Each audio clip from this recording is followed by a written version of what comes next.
Yes, good evening. So in the previous class हमने जो basic topics थे accounting के वो कंप्लीट कर लिए थे।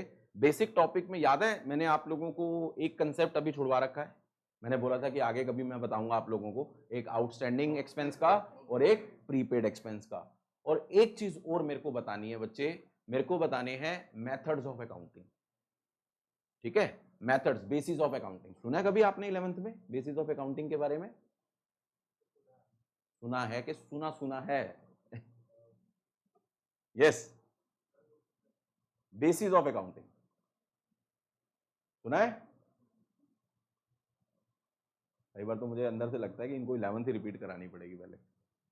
बेसिस ऑफ अकाउंटिंग, हाँ, there are two basis of accounting, cash basis of accounting and accrual basis of accounting. ठीक है, दो बेसिस होती हैं, cash basis of accounting and accrual basis. तो मैं अभी आपको नहीं करा रहा, ये आगे जरूरत पड़ेगी मैं तब कराऊंगा। तो मैं एक पूरी आधा पौने घंटे की वो क्लास रखूंगा जिसमें मैंने आपको आउटस्टैंडिंग एंड प्रीपेड के बारे में बताना है, क्योंकि पार्टनरशिप में यूज होगा और सबसे ज्यादा एनपीओ में यूज होगा, non profit organisation, subscription account बनाना पड़ेगा। तो मेरे को उससे पहले आपको लेनी है वो क्लास भी। ठीक है, तो वो मैं ताजा ताजा उस टाइम रखूंगी, नॉर्मली बच्चे भूल जाते हैं। आउटस्टैंडिंग, प्रीपेड और टाइप्स ऑफ अकाउंटिंग, वो वहां पे मैं एक पूरी क्लास का मुद्दा रखूंगा। So today we are going to start with your accounting का जो चैप्टर है, मेजर चैप्टर है पार्टनरशिप अकाउंटिंग। तो हेडिंग डाल लो पार्टनरशिप अकाउंटिंग। शॉर्ट में इसको पार्टनरशिप भी बोलते हैं बच्चे। जनरली ये जो टॉपिक है, ये टॉपिक एग्जाम के लिए तो बहुत इंपॉर्टेंट है ही है, कंसेप्चुअली बहुत इंपॉर्टेंट है। ठीक है, तो पार्टनरशिप अकाउंटिंग के ऊपर वीक, वैसे तो सारा ये आपको पता है, मैंने आपको पार्ट्स बताए थे जब कोर्स डिस्कस कराया था। तो उसमें एक यूनिट है partnership accounting and one of my favourite topic. मेरे को पढ़ाने में बहुत मजा आता है क्योंकि इसमें कंसेप्ट्स बहुत हैं, और कंसेप्ट्स कुछ नहीं है, 11th के टॉपिक्स बहुत ज्यादा हैं इसमें जो यूज होने, जो हमने पिछली 4-5 क्लासेस करी है ना, आप देखना उसको अगर आप रिवाइज अच्छे से कर लोगे ना, तो आप देखना आपको ये पार्टनरशिप अकाउंटिंग जो बहुत ईजी लगेगी। ठीक है, मैं फिर आपको प्रॉमिस कर रहा हूं, बस वो पिछली 4-5 क्लासेस है ना, वो अच्छे से रिवाइज रखना। ठीक है बेटा? ठीक है, तो पार्टनरशिप अकाउंटिंग, अब देखो पहली क्लास नॉर्मली क्या होता है, सीधा अकाउंटिंग शुरू हो जाती है। अभी हमने पार्टनरशिप अकाउंटिंग से पहले कुछ बेसिक कंसेप्ट डिस्कस करने हैं, जो कि मेरा मानना है कि आपको जानना जरूरी है। ठीक है, लास्ट क्लास में हमने types of business, forms of business discuss किए थे, अगर आपको याद हो। कितने फॉर्म्स ऑफ बिजनेस थे? Sole proprietorship, partnership firm and company. तो हमारे कोर्स में, अगर आपको याद हो, मैंने अकाउंट्स में बताया था, हमारे कोर्स में सोल प्रोप्राइटरशिप नहीं है। क्यों नहीं है? क्योंकि हाँ, 11th में हमने फाइनल अकाउंट्स पढ़ लिया था उसका, तो इसीलिए वो अब हमारे कोर्स में नहीं है। ठीक है, हमारे कोर्स में क्या है? Partnership firm and company. फिर मैंने, याद है आपको बताया था, ऑर्गेनाइजेशन दो पार्ट में, profit organisation, non profit organisation. तो जो पार्टनरशिप फर्म कंपनी की जब बात कर रहे हैं तो वो किसकी बात कर रहे हैं? प्रॉफिट ऑर्गेनाइजेशन की। नॉन प्रॉफिट ऑर्गेनाइजेशन के लिए अगेन हमारे कोर्स में एक यूनिट है, क्या नाम है? Accounting for NPO, non profit organisation. Connectivity है सारी चीजों की। ठीक है, तो अब हम यहाँ पे पार्टनरशिप अकाउंटिंग की बात करने जा रहे हैं। ठीक है, और हमारे कोर्स में अकाउंटिंग फॉर कंपनीज है। ठीक है, तो कुछ जैसे स्कूल्स में फाइनेंशियल स्टेटमेंट्स की बात हुई है, तो वहां कंपनी के बारे में तो बात हुई है, शेड्यूल 3 बताया था मैंने, पार्ट 1 बैलेंस शीट की बात करता है, पार्ट 2 जो है आपके statement of profit and loss की बात करता है। तो चाहे वो क्लास हो, चाहे पार्टनरशिप अकाउंटिंग हो, इनके ऊपर, पार्टनरशिप अकाउंटिंग के ऊपर भी एंड हमारा जो कंपनी है, कंपनी के ऊपर भी अगर हम बात करें, तो उनके रेलेवेंट लॉ लगते हैं। क्या एप्लीकेबल होते हैं? रेलेवेंट लॉ लगते हैं। याद है मैंने फर्स्ट क्लास में, सबसे पहली जो हमारी क्लास थी, उसमें मैंने आप लोगों को बताया था, एक चीज बताई थी। ठीक है, मैंने बोला था कि लॉ पहले होता है या अकाउंट्स पहले होता है? हमेशा लॉ पहले होगा। याद करो, मैंने बताया था लॉ, इकोनॉमिक्स, ये सब पहले होता है, क्योंकि अकाउंटिंग क्या होता है? उसका प्रोसीजर होता है, उसकी एप्लीकेबिलिटी होती है। ठीक है, तो हमेशा पहले क्या होता है? लॉ, इकोनॉमिक्स, एंड उसके बाद क्या होता है? अकाउंटिंग होती है। हमेशा ये याद रखना है आपने। तो अगर हम बात करें पार्टनरशिप अकाउंटिंग की, अगर हम पार्टनरशिप अकाउंटिंग की बात करें, तो पार्टनरशिप अकाउंटिंग के लिए हमारे पास एक लॉ है, एक्ट की फॉर्म में, जिसको हम बोलते हैं इंडियन पार्टनरशिप एक्ट 1932। ठीक है, इंडियन पार्ट, बहुत ध्यान से सुनना है बेटा, सिर्फ मैं फिर बोल रहा हूं, अकाउंटिंग कराना तो बहुत आसान है। सबसे पहले हम क्या करने जा रहे हैं, लीगल जो एस्पेक्ट्स हैं वो सारी चीजें हमें डिस्कस करना जरूरी है। तो इंडियन पार्टनरशिप एक्ट 1932 जो है, वो रेलेवेंट एक्ट है जो किसको गवर्न करेगा, पार्टनरशिप अकाउंटिंग को गवर्न करेगा। तो एक्ट का नाम क्या है, लिख लो नाम, इंडियन पार्टनरशिप एक्ट 1932। अब जेन्युइनली बताना, सिर्फ 12th के लिए पढ़ना है या फ्यूचर के लिए पढ़ना है, ईमानदारी से सोच के बता देना, क्योंकि अपने पास तो दोनों तरीके हैं पढ़ाने के, शॉर्ट टर्म भी है और लॉन्ग टर्म भी आता है अपने को। तो जनरली शॉर्ट टर्म स्कूलों में तो एक एक क्लास में क्या कराते हैं और जो रद्दी पेलते हैं ना, मुझे पता है। इंडियन पार्टनरशिप एक्ट 1932, ठीक है। और ये ध्यान रखना ना, पार्टनरशिप अकाउंटिंग सिर्फ 12th में नहीं है, पार्टनरशिप अकाउंटिंग आप जहां भी जाएंगे हर तरफ तेरा ही जलवा, मतलब जहां पे भी आप गए, बीकॉम में गए, जहां पे भी गए, या सीए सीएस कुछ भी प्रोफेशनल करोगे, कहीं ना कहीं पार्टनरशिप अकाउंटिंग आपको अकाउंटिंग में मिलेगा या उससे रिलेटेड कुछ बातें जरूर मिलेंगी। ऐसे ही आप बीकॉम में लॉ पढ़ेंगे, बीकॉम में लॉ आएगा, ठीक है, उसमें एक एक्ट आएगा इंडियन पार्टनरशिप एक्ट 1932। तो आप अपने आप बताना, पार्टनरशिप अकाउंटिंग क्लास के बाद पार्टनरशिप अकाउंटिंग पहले होगी या इंडियन पार्टनरशिप एक्ट पहले होगा? Indian partnership act 1930। तो पहले, अब पार्टनरशिप अकाउंटिंग पढ़ने से पहले टीचर तो रटवा देंगे, मैं आपको इसमें पहले लॉ बताना चाहूंगा, लॉ है क्या, क्योंकि लॉ से ही अकाउंटिंग होनी है सारी चीजें। ये ले लो। अच्छा, तुम्हारे स्कूल में पार्टनरशिप में क्या क्या टॉपिक हो गया, मुझे बताएंगे?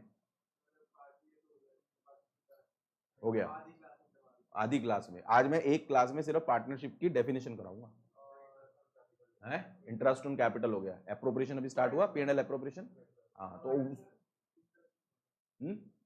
ड्राइंग्स हो गया, चलो ठीक है। क्या कंप्लीट हो गया? फंडामेंटल्स ही तो कंप्लीट हुआ होगा। अब तुम्हें चैप्टर का नाम तो पता नहीं, फंडामेंटल्स ही चल रहा है अभी, फंडामेंटल्स को पूरा पार्टनरशिप नहीं चेक कंप्लीट हो सकता। पार्टनरशिप में मैं बता देता हूँ क्या क्या है, फंडामेंटल्स, ठीक है, फिर उसके बाद change in profit sharing ratio, फिर उसके बाद गुडविल, फिर उसके बाद एडमिशन ऑफ अ पार्टनर, फिर रिटायरमेंट ऑफ अ पार्टनर, फिर डेथ ऑफ अ पार्टनर, फिर डिसोल्यूशन ऑफ अ पार्टनर, ठीक है। तो जैसे इस बार 12th में जो टर्म्स है ना 1 और 2, तो उसमें क्या हो रहा है, उसमें कुछ पार्ट पहले आ गया, कुछ पार्ट अब आ रहा है? नहीं, अभी तक तो एक, फिर वही बात है, पिछले साल इस टाइम तक यही हमें भी पता था कि एक ही टर्म होगा, पिछले साल अभी तक, फिर वही बात। देखो, तुम फ्यूचर को कैसे प्रिडिक्ट कर सकते हो कोविड टाइम में? मैंने आपको आज इको की क्लास में भी एग्जांपल दिया था कि हमारा पिछली बार क्या हो गया था इको अकाउंट्स में, दोनों में इधर से एनपीओ स्टार्ट कराया टीचर्स ने और उधर से नेशनल इनकम स्टार्ट करा, दोनों ही बड़े टॉपिक मैंने भी शुरू करा दिए, खत्म भी हो गए, 1-1.25 महीना लग भी गया, बड़े टॉपिक हैं। लेकिन मैंने जबकि ये सेम चीज इसको चैतन्य को आज क्लास में बोली, बेटा नेशनल इनकम हमेशा बाद में होना चाहिए, बैलेंस शीट थोड़ा पहले बना दोगे, एक एग्जांपल दो, बैलेंस शीट हमेशा बाद में होती है ना, तो वो नेशनल इनकम तो बाद में पता चलेगा ना, जब determination of income, money and banking सब होने चाहिए। अब जो भी है स्कूल में जैसे कराया, मैं उस पर कमेंट नहीं कर रहा। अब हुआ क्या, इधर से नेशनल इनकम खत्म हो गया और इधर से एनपीओ खत्म हो गया जी, कोविड बढ़ गया, कोविड बढ़ गया, तो सीबीएसई ने तो सर्कुलर निकाल दिए, इतने चेंजेस किए, उसमें क्या कर दिया, नेशनल इनकम भी अब सेकंड टर्म में आ रहा है, आप चेक कर लेना, और उधर से जो आपका एनपीओ है वो भी अभी आ रहा है, वो आया ही नहीं पहले। अब सोचो, अब बच्चों को दोबारा रिवाइज कराया मैंने सारा, तो अब उसे 1 महीने की वजह से हुआ क्या, 1 महीने की वजह से 1 महीना हमारा निकल गया, लेकिन टर्म 1 के लिए तो खराब हो गया, हालत टाइट हो गई थी कोर्स करने में बच्चों की। तो वही मैं कह रहा हूं, अभी हम कुछ कमेंट नहीं करें, आज क्या है सिचुएशन, आज की सिचुएशन तो हमारे हाथ में है, लेकिन कल कोविड बढ़ जाएगा, हफ्ते बाद बढ़ जाएगा, वी कांट से, बढ़ रहा है ना, तो इसीलिए हमें तो प्रिकॉशन लेनी है। लेकिन पॉइंट इज दिस कि कब सर्कुलर आ जाए, क्या आ जाए, सीबीएसई क्या कर दे, क्योंकि सीबीएसई ने तो पिछले साल पूरा एक्सपेरिमेंट कर लिया, एक्सपेरिमेंट ही था ना उन बच्चों के लिए, तो पूरा एक्सपेरिमेंट। तो इस बार तो सीबीएसई मोर एक्सपीरियंस्ड होगी, 1 साल पुराना हो गया कि ये एक्सपीरियंस, हो सकता है कि तुम्हारे भी टर्म 1 टर्म 2 दोबारा डाल दे, अभी कुछ नहीं कह सकते, तो इसीलिए हो सकता है आधा पार्ट ऑब्जेक्टिव, अपने पास सब समान है, ऑब्जेक्टिव सब, टेंशन ना लो कि ऑब्जेक्टिव आया तो हम ऑब्जेक्टिव के हिसाब से करेंगे, सब्जेक्टिव आया तो सब्जेक्टिव के हिसाब से करेंगे, तीनों सब्जेक्टिव, डोंट वरी, क्योंकि मैंने भी पिछली बार पढ़ा है, तो वो टेंशन ही नहीं है। मुझे बस एक चीज ये है, जो करा रहा हूं ना वो ईमानदारी से पढ़ो, सीखने के लिए आओ क्लास में मेरी, बहुत कुछ यार, कंपनी सेक्रेटरी हूं मैं, कह रहा हूं तुम्हारी एज से ज्यादा मैं पढ़ा चुका हूं, और ये तुम्हारे लिए ये बड़ी क्लास है, मेरे लिए तुम 11-12 सबसे छोटी क्लास है। मैं सीए को पढ़ाता हूँ, सीएस को पढ़ाता हूँ, सीडब्ल्यूए को पढ़ाया हुआ है, बीकॉम को पढ़ा रखा है, सब पढ़ाया, और फाइनेंशियल सब्जेक्ट से पढ़ाए हुए हैं सारे, तो मुझे पता है कि तुम्हें क्या, और तुम्हें कुछ ज्यादा ही मिलेगा, अभी इस क्लास के बाद देख ले। अब ये चीजें जो भी तुम टीचरों वीचरों के नाम ले रहे थे वो उनको पता भी नहीं होगा, बताएंगे भी नहीं। वो नाम जो भी है वो एरिया के होते हैं। अभी तुम्हें पता नहीं है ना, अभी तुम्हारे सर्कल में CS के लिए अगर तुम पूछोगे संगीत केडिया क्लासेस, हमारा बहुत फेमस नाम है संगीत केडिया अकेडमी। अभी कल की ही बात है, मैं इसको निमित को बता रहा था, मेरी वाइफ भी CS है, ठीक है, तो वो प्रैक्टिस में है।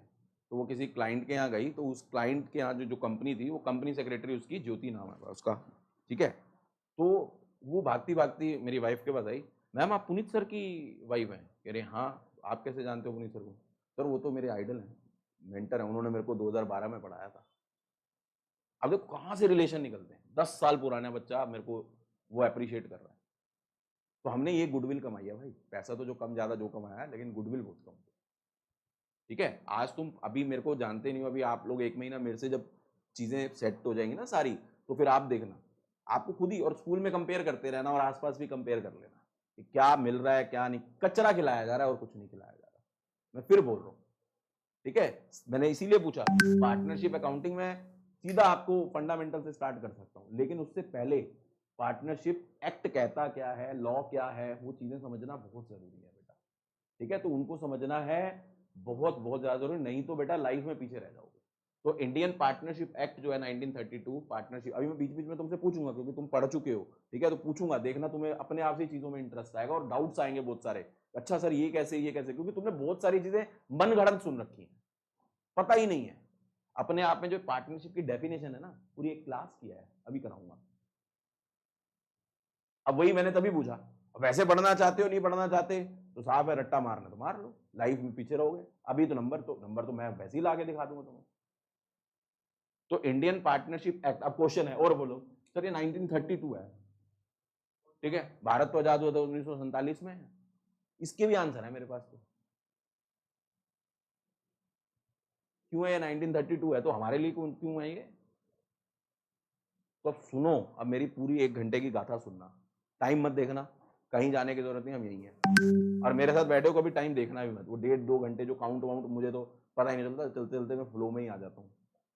ठीक है, तो ध्यान रखना, जब तक तुम नहीं कहोगे थक गए, मैं नहीं थकूंगा।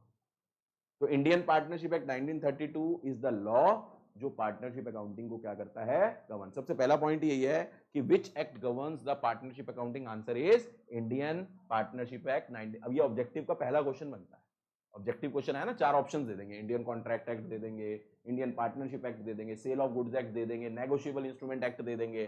ठीक है, तो आपका आंसर क्या है, इंडियन पार्टनरशिप एक्ट 1932, राइट। तो अब ध्यान से सुनना बच्चे, मैं आपको लॉ से शुरू कर रहा हूं, ठीक है। अच्छा, आपको सबको पता है कि हमारी कंट्री आजाद कब हुई थी? 15 अगस्त 1947, 47, यस और नो, उस दिन भारत आजाद हुआ था। एंड हमारा कॉन्स्टिट्यूशन कब एप्लीकेबल होता इंडिया पे? 26 जनवरी 1950 हमारा कॉन्स्टिट्यूशन। What is constitution? हाँ, कॉन्स्टिट्यूशन, कॉन्स्टिट्यूशन क्या है? Constitution is nothing but it is a collaboration of all the laws, जिससे हमारी कंट्री चलती है। हमारी कंट्री को रन करने के लिए जो रूल्स एंड रेगुलेशंस हैं, जितने भी लॉज हैं, ठीक है, वो सारे के सारे कहां मेंशन है? कॉन्स्टिट्यूशन ऑफ इंडिया में। And constitution of India is called the mother of all laws. Constitution of India को क्या कहते हैं? Mother of all laws. Question उठा, सर मदर क्यों कहते हैं, फादर क्यों नहीं कहते? क्योंकि मदर बर्थ देती है ना जैसे बच्चों को, ठीक है। तो ये जितने भी लॉ हमने एक्ट की फॉर्म में लिखे हैं, ठीक है, उनका बर्थ कहां से होता है? कॉन्स्टिट्यूशन से होता है। That's why constitution is called the mother of all. जैसे भारत माता होती है ना, भारत पिता नहीं होता, नहीं होते ना, भारत उसकी बात नहीं कर रहा, मेरे दोस्त का नाम भी भारत है, वो तो फादर है, लेकिन भारत माता की बात कर रहा हूं। तो भारत माता क्यों बोलते हैं? क्योंकि उसी से ही सब लोग हम जन्मे हैं। That's why mother gives the birth to a child, है। हाँ, तो रीजन ही वही है ना, मुझे पता है बेटा, जहां तक तुम सोच सकते हो ना बेटा, मैं सब सोच लूंगा, टेंशन ना लो, ठीक है। तो बेसिकली अगर हम बात करें, constitution is called the mother of all laws. तो कॉन्स्टिट्यूशन जो है, अगर उससे अथॉरिटी आएगी तभी हमारा कोई लॉ बनता है। कोई भी लॉ तभी बनेगा जब कॉन्स्टिट्यूशन से अथॉरिटी आएगी। Is this point clear now? अब अगर हम बात करें तो कॉन्स्टिट्यूशन ने हमें बोला, हो सकता है जो मैं अभी बता रहा हूं शायद 8th 9th में कभी आपने पढ़ा भी हो, कॉन्स्टिट्यूशन बोलता है, कॉन्स्टिट्यूशन की स्मूथ रनिंग के लिए कॉन्स्टिट्यूशन ने डिफाइन किए हैं 3 पिलर्स। कॉन्स्टिट्यूशन ने क्या डिफाइन किए हैं? 3 पिलर्स डिफाइन किए हैं. There are 3 pillars of constitution. Pillars of constitution. Pillars of constitution नाम पता है? There are 3 pillars of constitution. मैं इसको जल्दी जल्दी जरूर बताना है क्योंकि हमारा लॉ में यूज होगा. There are 3 pillars of constitution. First is legislature. जब अर्शिया को नहीं आता ना तो अर्शिया की ना हंसी डिफरेंट हो जाती है. मैं अब समझ जाता हूँ थोड़ा थोड़ा. और जब अर्शिया को आता हूँ चल मैं हूं मैं ऐसे बोलती है. Second is executive and third is, अब इसे भी मैं जल्दी जल्दी बस 5 मिनट आपको करा रहा हूँ. इस पे पूरी एक क्लास लग सकती है बट उतना नहीं, जितना तुम्हें बताना है उतना बताऊंगा. ठीक है, बहुत एक्सप्लेन कर सकता हूँ इस पे क्योंकि मैं जो आपका बीकॉम और उसमें आपका जो CS फाउंडेशन वगैरह है उसमें जो आपका बिजनेस लॉ है वो मैं ही पढ़ाता हूँ. निमित्त वगैरह मेरे से ही पढ़े हैं सारा. ठीक है, legislature, executive and third is judiciary. There are 3 pillars of constitution. What is the purpose of giving 3 pillars? इन 3 पिलर्स को कॉन्स्टिट्यूशन में क्यों बताया गया है? कॉन्स्टिट्यूशन को स्मूथ रन करने के लिए. यानी कॉन्स्टिट्यूशन तो लॉ, एक बुक है, नॉन लिविंग थिंग है. अब उसको अप्लाई भी तो करना पड़ेगा कंट्री के ऊपर. उसको अप्लाई करने के लिए कॉन्स्टिट्यूशन ने क्या कहा कि ये 3 पिलर्स हैं, इनकी सबके काम मैं आपको डिफाइन कर रहा हूं. तो फर्स्ट जो लेजिस्लेचर है उसका काम क्या है? What is legislature? लेजिस्लेचर के नीचे लिखो who makes the law. Law making body को हम क्या बोलते हैं? लेजिस्लेचर बोलते हैं. बड़े ध्यान से सुनना बेटा. Law making body, who makes the law. ठीक है. Executive, who execute the laws. Who execute the laws. Who execute the law. Upasana बेटा आप भी लिखना, हु एग्जीक्यूट द लॉज. ठीक है, लॉ तो बना दिए लेजिस्लेचर ने. एग्जीक्यूट का मतलब समझो, who implement the laws. Execute का मतलब क्या है? Who implement the laws. Implement का मतलब कंट्री के ऊपर लागू करना. ठीक है, बनाया किसने? लेजिस्लेचर ने. अप्लाई किसने किया? एग्जीक्यूटिव ने. अब लॉ तो तोड़ने के लिए होते हैं, लॉ को तोड़ा जाता है. अब लॉ अगर कोई तोड़ेगा तो उसे कितनी सजा मिलनी चाहिए, क्या मिलनी चाहिए, वो सारा काम किसका है? जुडिशरी का. तो जुडिशरी का मतलब क्या है? हु, इसको बोलते हैं interpret the laws. Who interpret the laws. Law को इंटरप्रेट करने का काम किसका है? जुडिशरी का. Who interpret the laws. Interpret का मतलब बच्चे क्या हुआ कि लॉ ब्रेक होगा तो किसको कितनी सजा देनी चाहिए, वो सारा काम क्या है? किसका है? जैसे for an example, let's say ए ने भी मर्डर किया, बी ने भी मर्डर किया. ठीक है, ए और बी दोनों ने अलग अलग मर्डर किए. ठीक है, अब मर्डर किए तो मर्डर की सजा लेट्स से आईपीसी में लिखी हुई है मिनिमम 10 साल, मैक्सिमम उम्र कैद. ये लिखा हुआ है मिनिमम 10, मैक्सिमम उम्र कैद, ये लिखा है. अब एक बात बताओ, ए ने, अपने आप से समझना, मैं इंटरप्रिटेशन का मीनिंग समझा रहा हूं. ए ने जो मर्डर किया था, किसी को किडनैप किया, उसका रैंसम नहीं मिला, उसको मार दिया. ए ने ये मर्डर किया. और बी ने जो मर्डर किया, बी चल रहा था, पीछे से किसी ने उसके ऊपर अटैक कर दिया, उसने अपने आप को बचाया और उसे मारा, उसकी डेथ हो गई सेल्फ डिफेंस में. मर्डर तो दोनों ने किया है, सजा दोनों को मिलेगी. बट क्या उस मर्डर के पीछे की इंटेंशन डिफरेंट है या नहीं है? तो वो इंटेंशन कौन फाइंड आउट करेगा? जुडिशरी. अब अपने आप बताना कि यहां पे किसको, आपके हिसाब से, आप जुडिशरी हो, किसको ज्यादा सजा मिलनी चाहिए, किसको कम मिलनी चाहिए? तो ये सारा काम कौन करेगा? That is the meaning of the term interpretation of. ठीक है, तो वो सारे फैक्ट्स देखेगा, सर्कमस्टांसेस देखेगा, उसके अकॉर्डिंगली वो सजा देगा. That work is by judiciary. तो ये 3 पिलर होते हैं बच्चे, legislature, executive and judiciary. Law making body legislature, law को एग्जीक्यूट करने की body executive, and third judiciary. अब यहां पे बच्चों के बड़े दिमाग में ना गलत सलत बातें होती है, वो क्लियर कर दिया मुझे. ठीक है, अब यहां पे अगर हम बात करें, लेजिस्लेचर की बात करते हैं, लॉ मेकिंग बॉडी है. अब जो ये लेजिस्लेचर है, एग्जीक्यूटिव है, जुडिशरी है, ठीक है, आपने पढ़ा होगा कि हमारी जो कंट्री है ना, उसके कॉन्स्टिट्यूशन ने journal rule, federal system follow किया है. क्या फॉलो किया है? फेडरल सिस्टम फॉलो किया है. सुना है फेडरल सिस्टम? बचपन में करा होगा. ठीक है, बट इन एक्सेप्शनल सर्कमस्टांसेस ये यूनिटरी सिस्टम बन जाता है. What is federal system? ऐसे नहीं, ये तो एग्जांपल हो. पावर्स जो होती हैं डिवाइड करा है दो पार्ट में, one at central level, another at state level, और वो तीनों में मिलेगा आपको, तीनों सिस्टम में मिलेगा। ये बहुत इंटरेस्टिंग है, लॉ ढंग से पढ़ाया जाए और पढ़ा जाए, ठीक है। और मैं इससे अकाउंट देखना कैसे कनेक्ट करूंगा। तो लेजिस्लेचर हो या एग्जीक्यूटिव हो, जुडिशरी हो, लेजिस्लेचर की अगर हम बात करें तो लेजिस्लेचर क्लासिफाइड है, बस ये क्लासिफिकेशन आपको पता होना चाहिए, दो पार्ट में। लेजिस्लेचर जो है it is divided into two parts, one part is called parliament,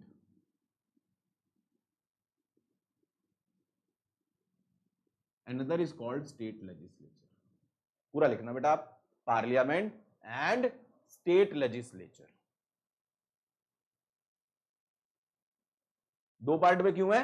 due to federal system. Logic समझ आ गया? दो पार्ट में क्यों है? This is due to federal system, legislature is divided. इसका मतलब लॉ मेकिंग बॉडी भी दो है, one is parliament and second is state legislature. इसका मतलब पार्लियामेंट भी लॉ बना सकती है, स्टेट लेजिस्लेचर भी लॉ बना सकती है, ठीक है। इसका मतलब अपने आप बताना, पार्लियामेंट जो लॉ बनाएगी वो किसके लिए बनाएगी? पूरी कंट्री के लिए। पार्लियामेंट के जो भी लॉज होंगे they all are known as, क्या बोलेंगे उनको? उनको बोलेंगे central laws, they are known as central laws.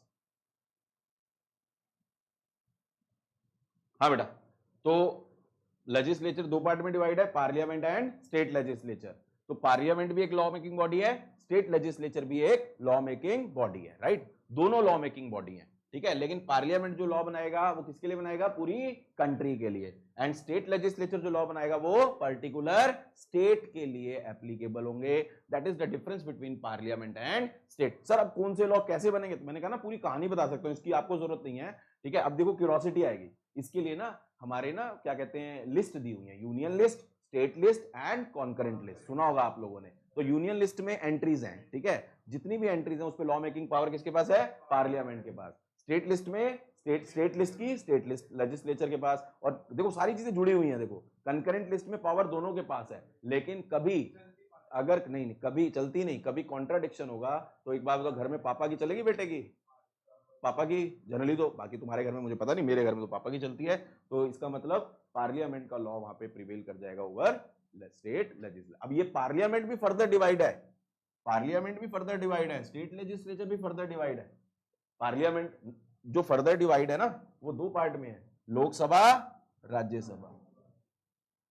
मैं तो इसमें पूरी बताता होता हूँ, जब लॉ पढ़ाता होता हूँ, लॉ की क्लास लेता हूँ तो पूरी चीजें बताता हूँ इसमें। अभी इलेक्शन होते हैं, किस चीज के हो रहे हैं, ये सारी कभी टाइम मिलेगा तुम्हें, नॉलेज चाहिए होगी तो बताऊंगा पूरा, लेकिन अभी नहीं, जितना अकाउंट्स के लिए चाहिए उतना, ठीक है। ऐसे ही स्टेट लेजिस्लेचर की बात करें तो विधानसभा, विधान परिषद, राज्यसभा दोनों आ जाएंगे, Narayan,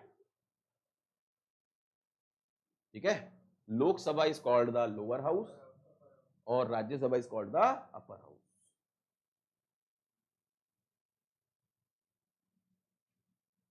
legislative assembly, legislative council ऐसे बोलते हैं इंग्लिश में, अंग्रेजी में, ठीक है। तो ये हमें मोटा मोटी ये पता होना चाहिए, लॉ मेकिंग बॉडी कौन है? लेजिस्लेचर। लेजिस्लेचर लॉ बनाता है। नाउ एग्जीक्यूटिव का काम क्या था? मैंने बताया था, who execute the laws, law को इंप्लीमेंट कराना। और एग्जीक्यूशन कराने के लिए हमारे देश की गवर्नमेंट होती है। एग्जीक्यूट कौन कराता है? गवर्नमेंट। अब यहां पे ना नोशन होता है दिमाग में लोगों के, सर गवर्नमेंट लॉ, अच्छा लॉ कौन बनाती है? गवर्नमेंट। गवर्नमेंट लॉ नहीं बनाती है, जो गवर्नमेंट होती है उस कंट्री को चलाती है। चलाती कैसे? As per the legal system. अब इसमें भी बहुत सारी एक्सेप्शनल केसेस में गवर्नमेंट के पास भी पावर होती है लॉ बनाने की, लेकिन वो एक्सेप्शनल केसेस में होती है। लेकिन गवर्नमेंट जो होती है ना वो कभी लॉ नहीं बनाती है। गवर्नमेंट क्या करती है? जो लॉ बना हुआ है उसको इंप्लीमेंट कराती है, ठीक है। तो एग्जीक्यूटिव भी दो पार्ट में है, सेंट्रल लेवल पे central government and state level पे स्टेट गवर्नमेंट। अब इनकी भी आपस में कनेक्शन होता है, बहुत कुछ होता है, लेकिन अभी इतना भावनाओं को कंट्रोल, क्योंकि मुझे पता है भावनाएं जागने लग जाएंगी, इफ्स एंड बट्स वाली बहुत सारी हैं इसमें, बहुत आंसर है मैं बता रहा हूँ, इस पे तो बहुत क्लासेस हैं। कभी लेना हो तो मेरी रिकॉर्डेड क्लास भी होगी, ले लेना, मेरे से पढ़ लेना कभी मन हो तो। बेसिक क्लासेस लॉ की पढ़ लेना, आप ऐसे ही पढ़ना, कोई दिक्कत नहीं है। सीखने के लिए आप बैठे हो, मेरे को सिखाने के लिए बहुत है, ठीक है, भंडार है भगवान की दया से। एक्सपीरियंस इतना सारा हो गया ना, तो मैं तो चाहता हूँ बच्चों को मिले, ठीक है। Executive, central government, state government, clear, ठीक है।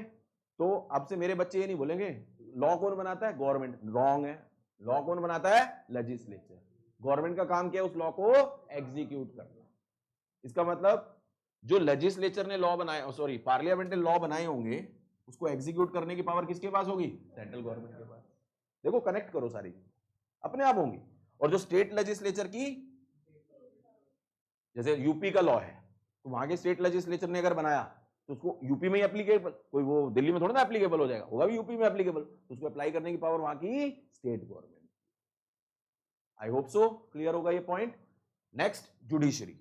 जुडिशरी की अगर हम बात करें तो मैंने बताया था फेडरल सिस्टम।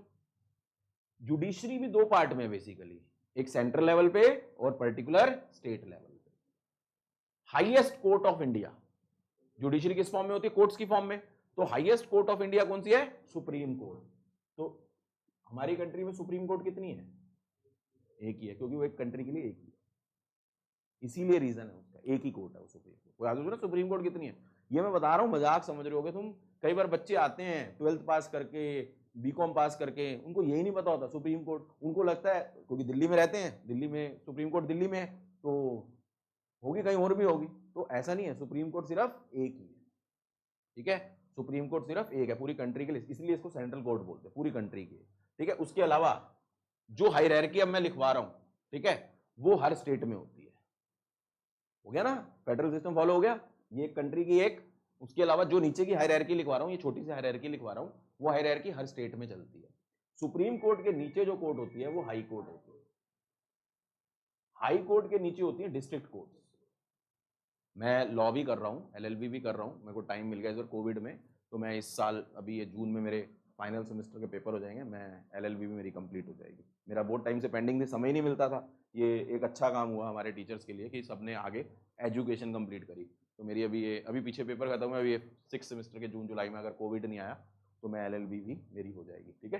तो ये डिस्ट्रिक्ट कोर्ट, और डिस्ट्रिक्ट कोर्ट के नीचे बहुत सारी ना लोअर कोर्ट होती हैं, लोअर कोर्ट होती हैं, magistrate first class, second class, बहुत सारी लोअर कोर्ट। बट यहां से लेके यहां तक ना बेटा, ये वाला जो सर मैंने बनाया ये हर स्टेट में होती है, ये हायरार्की हर स्टेट में होती है।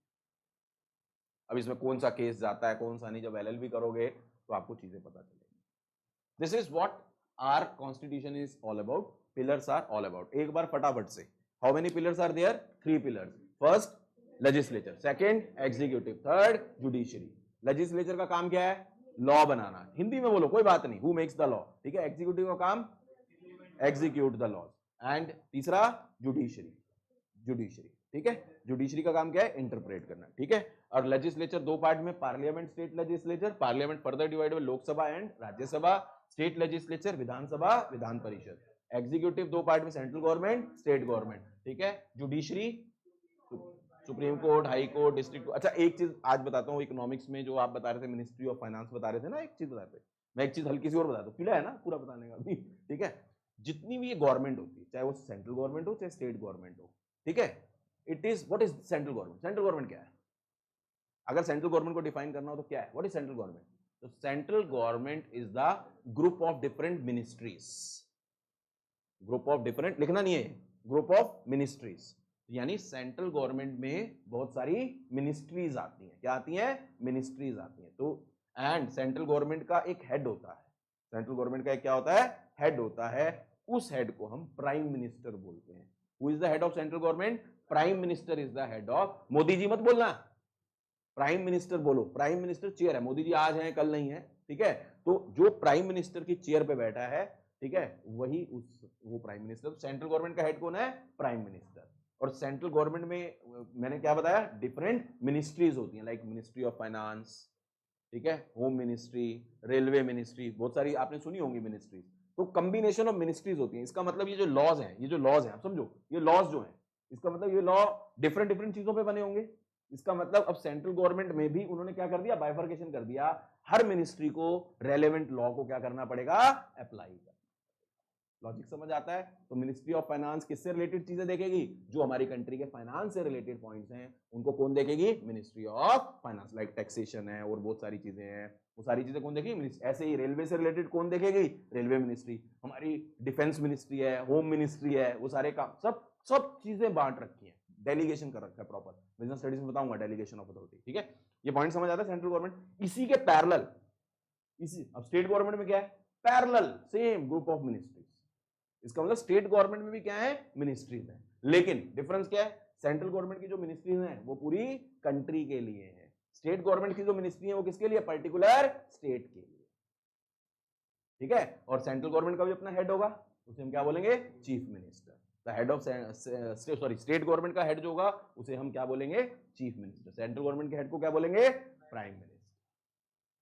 Is this point clear to everyone? Point समझ आते हैं? क्या है हमारा लेजिस्लेचर, एग्जीक्यूटिव एंड जुडिशरी, ये पॉइंट जानना बहुत जरूरी है। बहुत सारी पावर लेजिस्लेचर ने लॉ मेकिंग की, ध्यान से सुनना, लॉ मेकिंग की बहुत सारी पावर अगर जरूरत पड़े तो वो एग्जीक्यूटिव और जुडिशरी को ट्रांसफर कर सकती है लेजिस्लेचर, ठीक है। वो उसमें हम पढ़ेंगे डेलीगेटेड लेजिस्लेशन होती है, वो सब चीजें हमारे जानने की जरूरत नहीं है, ये हमें पता होना चाहिए। क्लियर? एक पॉइंट और यहाँ पे बहुत इंपॉर्टेंट बात करने वाला है, हमारा कॉन्स्टिट्यूशन तो 1950 में बना था। हमारा कॉन्स्टिट्यूशन कब बना था, 1950 में। इसका सुनो तो सही, सुनो तो सही, वही उसी पे आ रहा हूँ, ठीक है।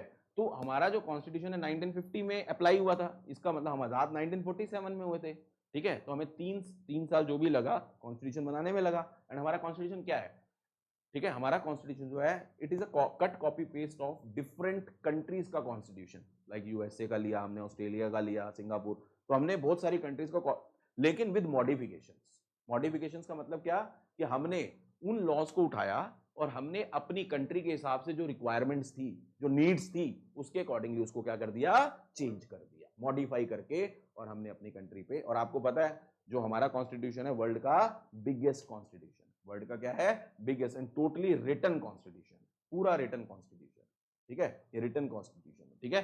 तो यहाँ पे अगर हम बात करें तो मेरा पॉइंट ये था कि कॉन्स्टिट्यूशन तो हमारा 1950 में अप्लाई हुआ था, इसका मतलब हमारे लॉ बनने तो पार्लियामेंट जब पैदा ही कब हुई है, 1950 को एप्लीकेबल हुई है, यस और नो। तो इसका मतलब क्या हुआ, इसका मतलब इशू आया, बहुत सारे एक्ट हम पढ़ते हैं अपने लॉ में, लाइक मैंने आपने इंडियन पार्टनरशिप एक्ट पढ़ना है 1932, ठीक है, इंडियन पार्टनरशिप एक्ट 1932, तो 1932 में तो हमारा कॉन्स्टिट्यूशन था ही नहीं,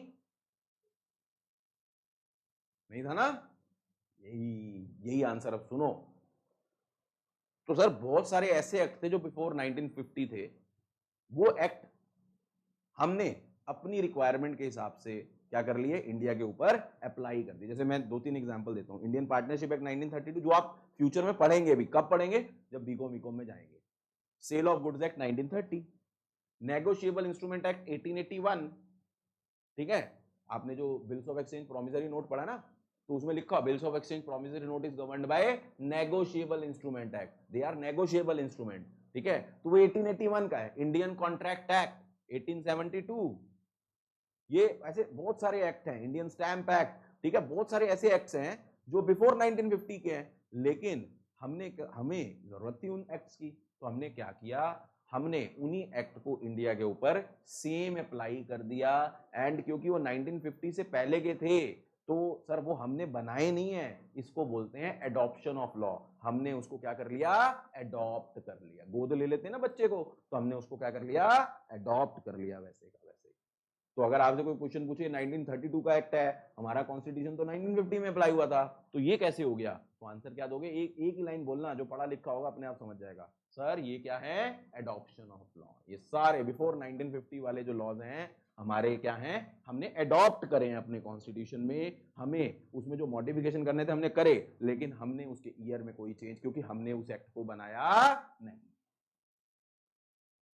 आई होप सो लॉजिक समझ आया होगा, रीजन समझ आया होगा कि इंडियन पार्टनरशिप एक्ट 1932 क्यों है।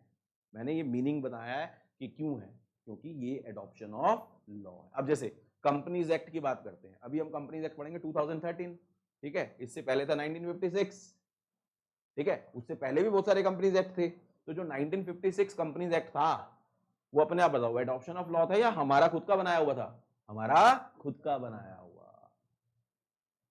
अभी 2013 कौन सा है, हमारा खुद का है।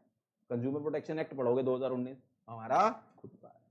तो जो एक्ट 1950 के बाद के ईयर्स के होंगे वो सारे हमारे खुद के बनाए, हमारी खुद की पार्लियामेंट ने बनाए या स्टेट लेजिस्लेचर। लॉजिक समझ आया? तो इसका मतलब पुराने लॉज हमें जरूरत पड़ी, हमने उनको चेंज नहीं किया या चेंज करके उनको हमने अडॉप्ट कर लिया एज इट इज। तो जो भी ईयर वो थे वो हमने चेंज क्यों नहीं किए? क्योंकि हमने उनको फॉर्म्ड नहीं।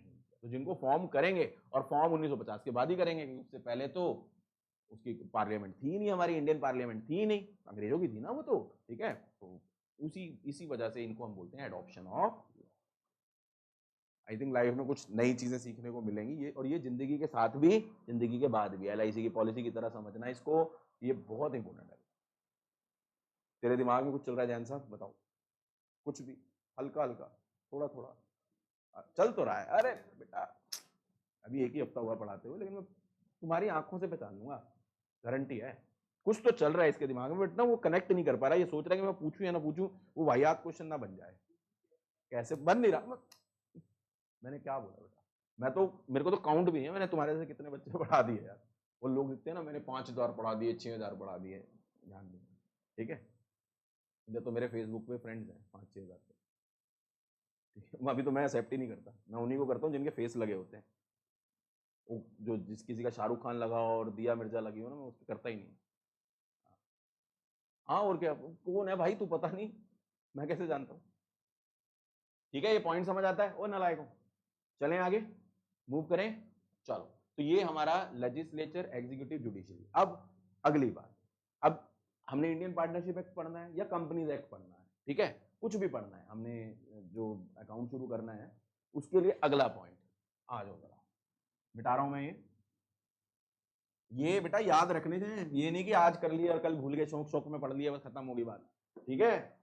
और याद रखोगे, ये चीजें कुछ दे रहा हूं आगे फ्यूचर में, बीकॉम बीकॉम कहाँ पढ़ोगे क्या नहीं पढ़ोगे, लेकिन ये चीजें ध्यान रखनी है बेटा, काम आने वाली है।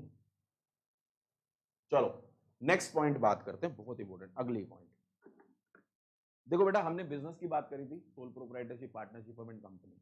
नाउ एक टर्म यूज होती है association of person, again V की पावर 10,000 लगा लेना, association of person. Association of person का मतलब होता है group of person. Association of person का मतलब होता है group of person, AOP short में बोलते हैं, एसोसिएशन ऑफ पर्सन। ध्यान से सुनना बेटा, as per law association of person are of two types. There are two types of association of person. AOP जो होती है, इसे थोड़ा सा नीचे लिख दूं, स्क्रीन पे आ नहीं रहा। एसोसिएशन ऑफ पर्सन जो है वो दो तरीके की होती है। There are two types of AOP, ठीक है। First is incorporated association of person,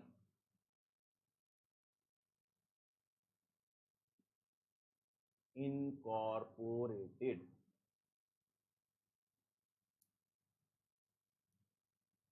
association of person, and second होती है unincorporated association of person.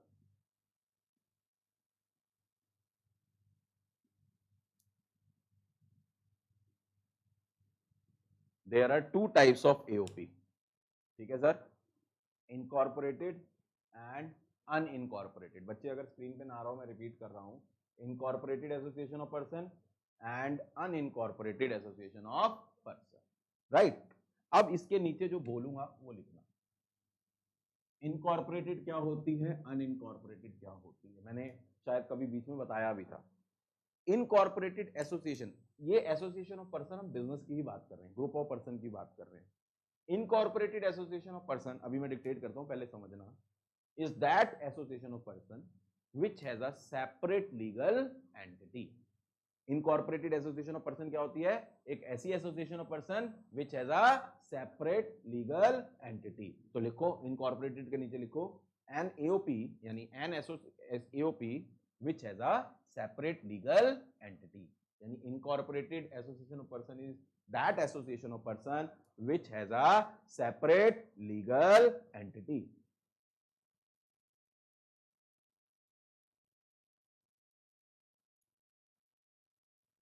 which has a separate legal entity। पहले ये लिख लिया, अभी मीनिंग समझेंगे। अनइनकॉर्पोरेटेड के नीचे लिखो, लिख नहीं रहा तू? इनकॉर्पोरेट, अनइनकॉर्पोरेटेड क्या होगी अपने आप बता दो? which does not have separate legal entity।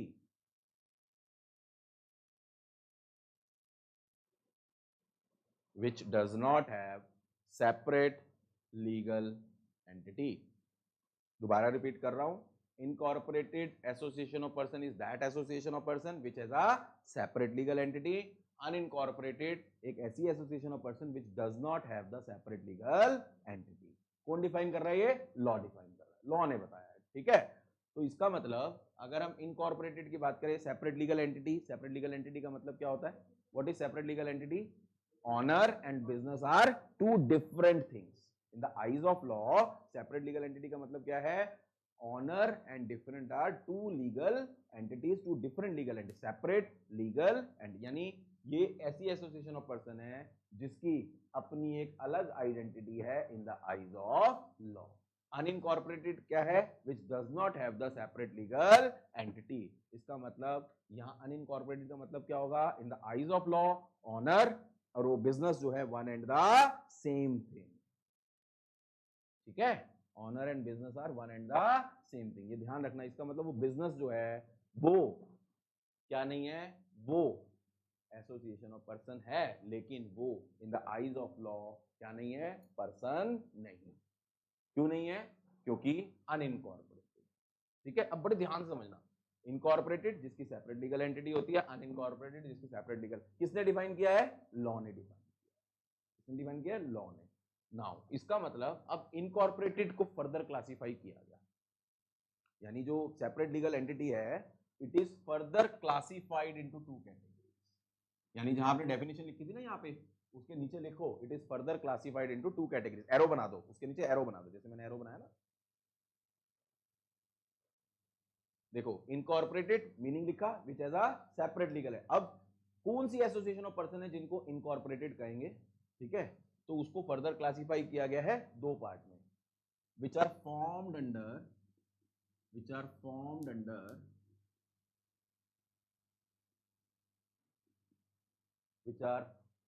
Under special act of parliament, special act of parliament या स्टेट लेजिस्लेचर।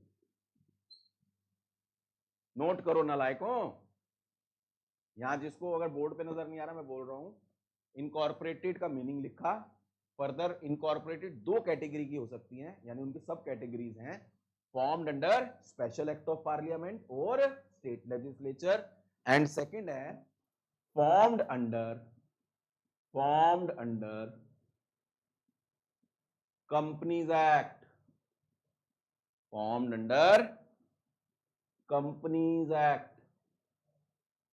ओहो सर अब सुना सुना लग रहा है, फॉर्म्ड अंडर कंपनीज एक्ट। इसका मतलब इनकॉर्पोरेटेड एसोसिएशन ऑफ पर्सन जो है वो दो तरीके की बन सकती है, which are formed under special act of parliament या स्टेट लेजिस्लेचर, या which are formed under companies act 2013 और any previous law related to companies, यानी 1956 वाला या उससे पहले वाला। तो इसका मतलब हम किसको इनकॉर्पोरेटेड एसोसिएशन ऑफ पर्सन बोलेंगे? जिसकी सेपरेट लीगल एंटिटी होती है। अब आगे उन्होंने फर्दर क्या डिफाइन किया? इन दो कैटेगरी की जो ऑर्गेनाइजेशंस होगी वो किसमें कवर होंगी? इनकॉर्पोरेटेड में। कौन सी organisation? Which are formed under special act of parliament या स्टेट लेजिस्लेचर, और which are formed under companies act. Sir formed under special act of parliament state, अभी आपने बताया तो था पार्लियामेंट और स्टेट लेजिस्लेचर बताया था ना, देखो कनेक्ट हो रहा है। इसका मतलब ये वो ऑर्गेनाइजेशंस हैं जिनका अपना स्पेशल एक्ट है, जिनका अपना क्या है? स्पेशल एक्ट है। They are governed by their own law, अपने खुद के लॉ से गवर्न होते हैं। एंड उसका बेस्ट एग्जांपल है बहुत सारे, अभी हमने आरबीआई का नाम लिया था, आरबीआई सुना है, रिजर्व बैंक ऑफ, देखो ये चीजें सारी कनेक्ट करूंगा, मनी एंड बैंकिंग में मनी में लिया था ना, RBI reserve bank of India. तो आरबीआई जो है it is governed bye its own law, इसका खुद का एक्ट है आरबीआई एक्ट, सुना है। इसके अलावा एलआईसी का अपना खुद का एक्ट है, ठीक है। उसके अलावा हमारे इंस्टीट्यूट, कौन से institute? ICSI, institute of company secretaries of India, ICAI, institute of chartered accountancy of India, ICMAI, institute of cost management accounting of India. ये सारी जो ऑर्गेनाइजेशंस के नाम, ये सम ऑफ द एग्जांपल्स हैं, ठीक है, एक मिनट, ये formed under special act of parliament या स्टेट लेजिस्लेचर है। जैसे फॉर एग्जांपल मैंने बताया आरबीआई किससे गवर्न होता है, आरबीआई एक्ट से, एलआईसी अपना एक्ट है, आईसीएसआई का कंपनी सेक्रेटरीज एक्ट है, ठीक है, institute of chartered accountancy of India का चार्टर्ड अकाउंटेंसी एक्ट है, उनका चार्टर्ड सीएमए सीडब्ल्यूए बोलते हैं ना, कॉस्ट एंड मैनेजमेंट अकाउंटेंट या वर्क अकाउंटेंट बोलते हैं, उनका अपना एक्ट है। तो ऐसी ऑर्गेनाइजेशन जिसका खुद का अपना एक्ट है, और वो एक्ट किसने बनाया है, पार्लियामेंट ने बनाया है, ठीक है, तो इन ऑर्गेनाइजेशन को हम first category of incorporated association में कवर करते हैं। क्लियर है, लेट मी कंप्लीट फर्स्ट, ठीक है। तो ये जो सारी हैं इनको बेसिकली हम बोलते हैं स्टैट्यूटरी कॉर्पोरेशन। क्या बोलते हैं, these are known as statutory corporations. इन्हें क्या बोलते हैं, स्टैट्यूटरी कॉर्पोरेशंस बोलते हैं, these are known as statutory corporation का मतलब क्या हुआ, those incorporated association of person which are formed under the special act of parliament. आप कहीं पे भी देखना लिखा होगा, आप कभी सीए इंस्टीट्यूट जाना, वहां लिखा होगा आईसीएआई, नीचे लिखा होगा statutory corporation formed under the special act of parliament, यानी इनका अपना खुद का एक्ट है and they are governed by their own law, अपने खुद के लॉ से गवर्न हो रहे हैं। एंड ये लॉ किसने बनाए हैं, ये लॉ गवर्नमेंट ने बनवाए हैं। किसको क्या क्या बनवाए हैं, पार्लियामेंट। प्लीज अभी मेरे को पूरा कंप्लीट करने देना, फिर आपका कोई भी डाउट होगा मैं लूंगा, ठीक है। अभी little knowledge is a dangerous thing, ये समझ आता है, यानी ये एक तरीका है किसी बिजनेस को करने का, एक तरीका है किसी बिजनेस, कहीं ना कहीं तो कुछ ना कुछ तो कर रहे हैं ना, ठीक है, लेकिन सर ये इनको हम बोलेंगे क्या, क्योंकि इनका अपना खुद का एक्ट है, that's why they are known as statutory corporation. Now दूसरा फॉर्म क्या, इनकॉर्पोरेटेड एसोसिएशन ऑफ पर्सन का, ऐसा business which are formed under the companies act. तो कंपनीज एक्ट में क्या बनती हैं, कंपनीज बनती हैं, कंपनीज एक्ट में क्या बनती हैं, कंपनी, दैट्स व्हाई कंपनी को हम क्या बोलते हैं, incorporated association of person. Company is an, पढ़ा होगा आपने, इनकॉर्पोरेटेड। इनकॉर्पोरेटेड का मतलब क्या है, देखो there is a difference between registered and incorporated. Registered की बात नहीं कर रहे, रजिस्टर्ड तो बहुत सिंपल सा वर्ड है। इनकॉर्पोरेटेड का मतलब क्या होता है, जिसकी सेपरेट लीगल एंटिटी होती है। सेपरेट लीगल एंटिटी का मतलब इन the eyes of law company अलग है और उसके ऑनर्स अलग। आपने कैरेक्टरिस्टिक्स पढ़े होंगे, कंपनी कैन बी सूड पढ़ा था ना, ठीक है। एंड एक पढ़ा था कंपनी की क्या होती है, लिमिटेड लाइबिलिटी होती है। लिमिटेड लाइबिलिटी इसी वजह से आया because it is an incorporated, यानी कंपनी जो है वो डिफरेंट है in the eyes of law, वो एक इसको बोलते हैं आर्टिफिशियल पर्सन। कंपनी की लॉ की नजर में कंपनी एक क्या है, आर्टिफिशियल पर्सन। पॉइंट समझ आता है, इनकॉर्पोरेटेड दो पार्ट में है, one is formed under special act of parliament and second is formed under the companies act. Now unincorporated क्या है, unincorporated क्या है, which does not have the separate legal entity। तो unincorporated का मतलब है जिसकी separate legal entity नहीं, एक ऐसा business जिसमें in the eyes of law owner and business are one and the same thing। and इसका best example है, बड़े बड़े शब्दों में लिखो, partnership. Partnership firm is an unincorporated association of person। इसलिए पार्टनरशिप फर्म में पढ़ेंगे हम, पार्टनरशिप में पार्टनरशिप फर्म की लायबिलिटी क्या होती है, अनलिमिटेड होती है।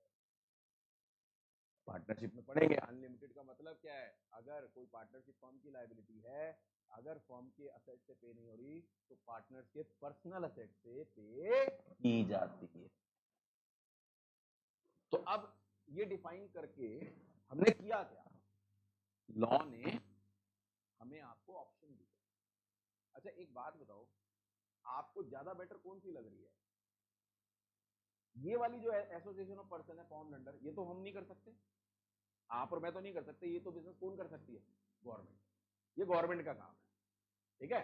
तो हम और आप किस फॉर्म में बिजनेस कर सकते हैं, या तो कंपनी की फॉर्म में कर सकते हैं या फर्म की फॉर्म में कर सकते हैं, पार्टनरशिप फॉर्म की, यही कर सकते हैं ना। तो अब अपने आप बताओ किस फॉर्म में बिजनेस ज्यादा बेटर है।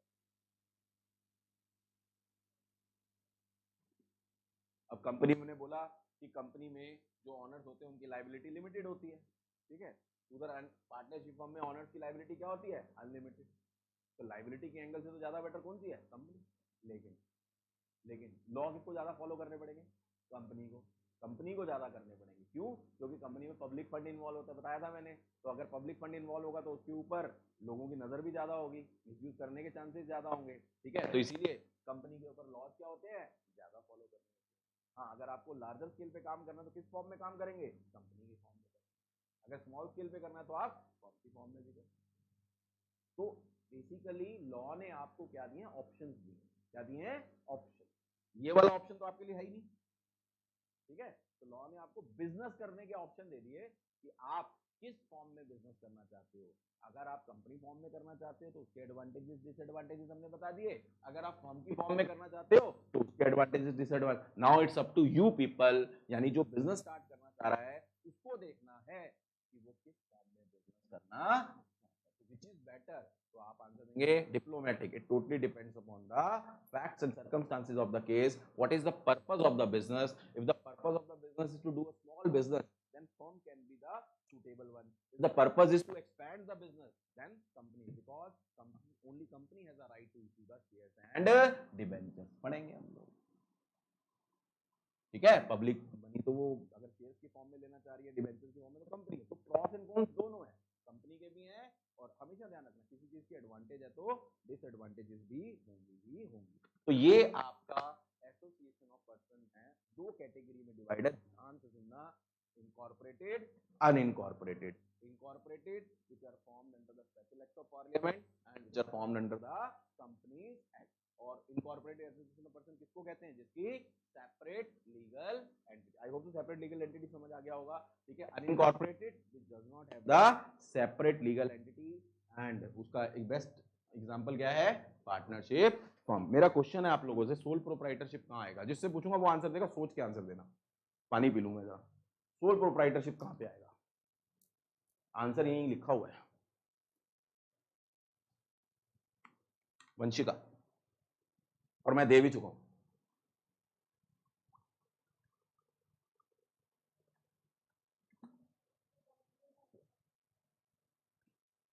चैतन्य,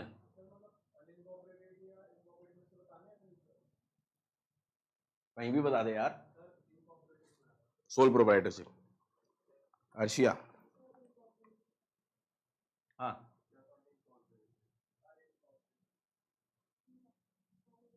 कहीं पे भी नहीं आएगा, कहीं पे भी नहीं आएगा नालायकों। ऊपर ऊपर क्या लिखा है, हेडिंग क्या है, association of person. Association of person का मतलब क्या होता है, और सोल प्रोप्राइटरशिप क्या है, सिंगल पर्सन। नींद खुली कुछ पाजी। तो एसोसिएशन ऑफ पर्सन कहीं पे भी नहीं आएगा भाई, अपनी तरफ से फिट मत करो कुछ भी। सोल प्रोप्राइटरशिप कैसे आ जाएगा एसोसिएशन ऑफ पर्सन में, खुद तो बोल रहे हो सिंगल ऑनर, इसका मतलब एसोसिएशन ऑफ पर्सन में मिनिमम 2 ऑनर्स, मिनिमम 2 तो होंगे ना, ग्रुप तो होगा कुछ ना कुछ।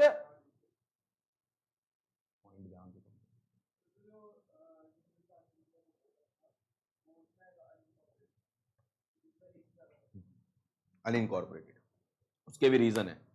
एचयूएफ भी बहुत बड़ा, दो एक्चुअली में ना उसमें दो वो हैं, माइथोलॉजीज हैं, दया भागा एंड मिताक्षरा।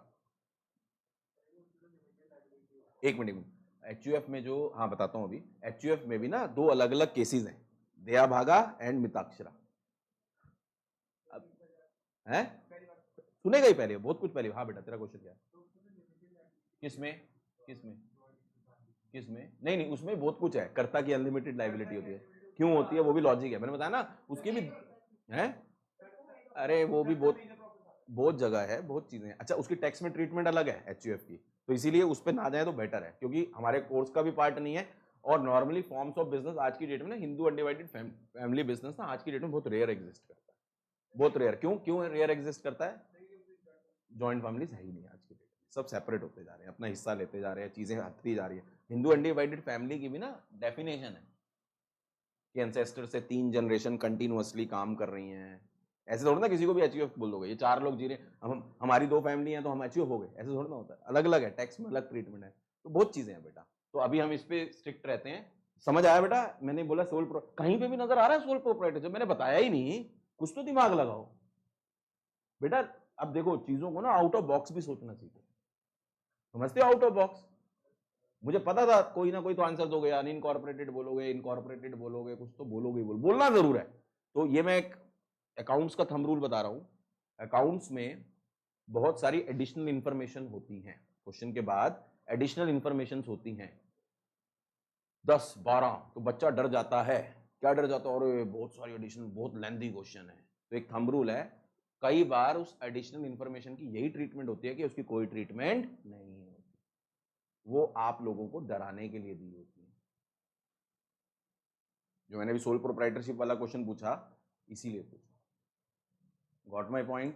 इनकॉर्पोरेटेड, तो इसका मतलब जब हम पार्टनरशिप फर्म पढ़ रहे हैं तो इसका मतलब हम कौन सी एसोसिएशन ऑफ पर्सन की बात कर रहे हैं? Unincorporated association of person which as a separate. अभी मेरे को इस पे 2 पॉइंट और बताने हैं पार्टनरशिप फर्म से रिलेटेड, बट इतना समझ आ गया? समझ आया एसोसिएशन ऑफ पर्सन? तो इसका मतलब जब हम कंपनीज पढ़ेंगे तो मैडम कौन सा पढ़ेंगे? Incorporated association of person. और जब हम पार्टनरशिप फर्म पढ़ रहे हैं तो अब उसके फीचर्स अपने आप कि पार्टनरशिप फर्म की सेपरेट लीगल एंटिटी नहीं होगी, ठीक है। उसके अलावा अनलिमिटेड लायबिलिटी होगी। ये सब चीजें कहां से आ रही हैं? इसी से आ रही है। क्लियर है? Any doubt? अब बताओ, जो तू कुछ दिमाग में था तेरे, पूछो।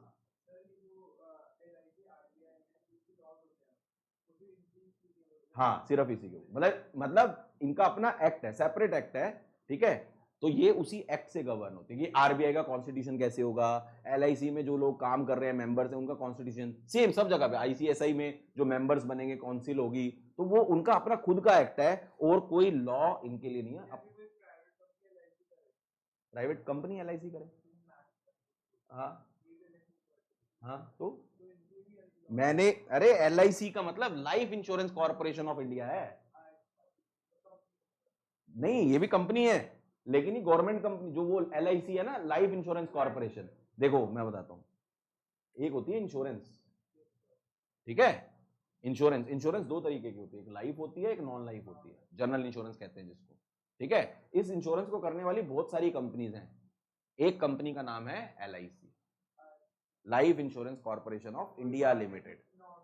हाँ, एलआईसी नॉर्मली हमारे मुंह से निकल आता है ना। हाँ, तो जो मैक्स की बात कर रहे हो, मैं मैक्स की बात है, वो तो प्राइवेट कंपनी है, वो तो प्राइवेट इन द सेंस है, मतलब है पब्लिक कंपनी लेकिन प्राइवेट सेक्टर में पार्ट करती है ना वो तो हम गवर्नमेंट एलआईसी की बात करें, life insurance corporation of India, ठीक है, उसकी कंपनी की बात करें, एलआईसी जो corporation of India limited, LIC, ठीक है। क्लियर है? ये चलें आगे, मूव करें। तो हमारा पार्टनरशिप से रिलेटेड क्या पॉइंट निकल के आ गया? Partnership is an unincorporated association. अब ये हमारा डिसीजन है, हम किस फॉर्म में बिजनेस करना चाहते हैं। क्लियर है? तो हम पहला कौन सा डिसीजन ले रहे हैं? हम पार्टनरशिप की फर्म में बिजनेस करना चाह रहे हैं। क्लियर है? सोल प्रोप्राइटरशिप यहां कवर नहीं होगा। चले आगे ना, हटा दूं ये सारा। चलो, चीजें कुछ सीखी, ये पता होनी चाहिए लाइफ में बेटा, ये नहीं पता तो स्वाहा है, कुछ भी नहीं है। अब ये पता चल गया, हम जो लॉ पढ़ेंगे इंडियन पार्टनरशिप एक्ट 1932, उसके पीछे का लॉजिक क्या है? एडॉप्शन ऑफ लॉ, क्योंकि हमारे कॉन्स्टिट्यूशन ने बहुत सारे लॉज को क्या किया? एडॉप्ट किया, ठीक है ना। अब बड़े ध्यान से सुनना, हमने पार्टनरशिप अकाउंटिंग पढ़नी है, ठीक है। पार्टनरशिप अकाउंटिंग किससे गवर्न हो रहा है? इंडियन पार्टनरशिप एक्ट 1932 से। अब इसमें बहुत सारी मनगढ़ंत सी चीजें होती है, ये पार्टनर हो गया, ये पार्टनर, ऐसे नहीं होता, ठीक है। तो everything is defined under Indian partnership act. और today we are going to start जो आपका पार्टनरशिप का सबसे बेसिक पॉइंट, जो मेजर पॉइंट है, that is section 4 of Indian partnership act. Section 4 of Indian partnership act. अब मैं इंडियन पार्टनरशिप एक्ट बोल रहा हूं या एक्ट बोल रहा हूं, तो हम बात कर रहे हैं इंडियन पार्टनरशिप एक्ट की, ठीक है। सेक्शन 4 जो है इंडियन पार्टनरशिप एक्ट का, वो डिफाइन करता है टर्म पार्टनरशिप। इसको डिफाइन करता है पार्टनरशिप।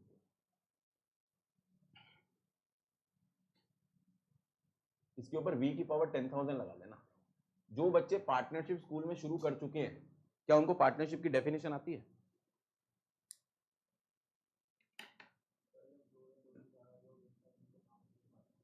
देखा ना कितनी जर्नल डेफिनेशन है, इसकी बहुत टेक्निकल डेफिनेशन। हाँ बता बेटा, कोई बात नहीं, बताओ, मुझे पता आपको पूरी नहीं आती होगी, मुझे ठीक करना है। अभी मैं लिखूंगा। कुछ नहीं, अब देखो भूला क्यों, क्योंकि समझा नहीं। समझो, अभी मैं आपको पढ़ा रहा हूं। अच्छा अर्शिया, तुम्हें मैनेजमेंट की डेफिनेशन याद है? समझी थी, अब तुम्हें मैनेजमेंट की याद रहेगी, हमने पूरा टाइम लगाया था उस पर। तो इसीलिए समझो, मैंने पहली क्लास में बोला सबको, चाहे वो अकाउंट्स हो, बिजनेस हो, इकोनॉमिक्स हो, समझ के करो, रटो मत। अब जो ये मैंने चार्ट बनवाए हैं, ये तुम अच्छे से आज घर जाके रिवाइज करना, आई अश्योर यू, अगर ढंग से समझे है ना तो तुम्हें, और ये तुम्हें जिंदगी के, ये रजिस्टर फेंकना मत, ये रजिस्टर तुम्हारे बीकॉम सीए जो भी प्रोफेशनल लाइफ में करोगे सब काम आएंगे।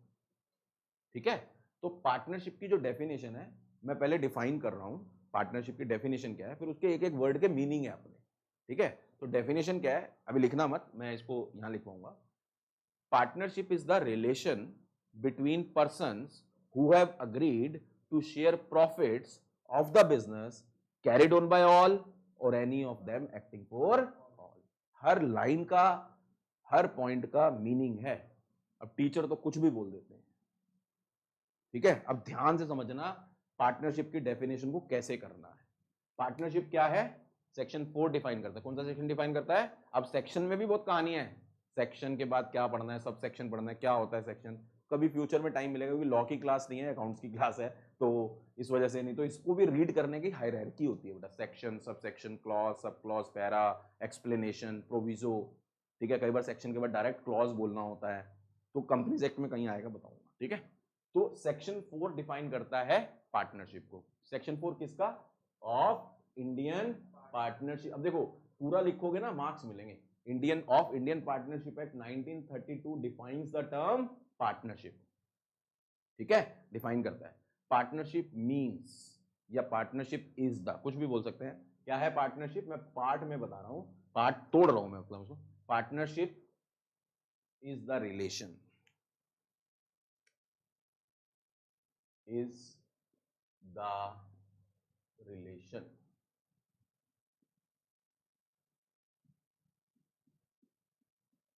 अभी देखना, लिख लो, अभी करंट ही देता हूँ आपको, लर्न हो जाएगी जब मीनिंग समझ लोगे ना सारी चीजों का। आज तो पूरा हो भी नहीं पाएगा।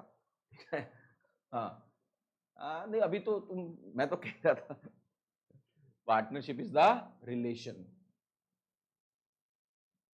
Between persons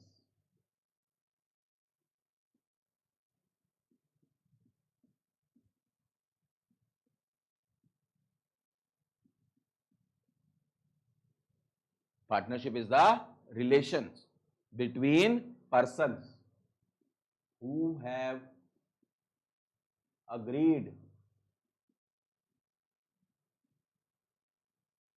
who have agreed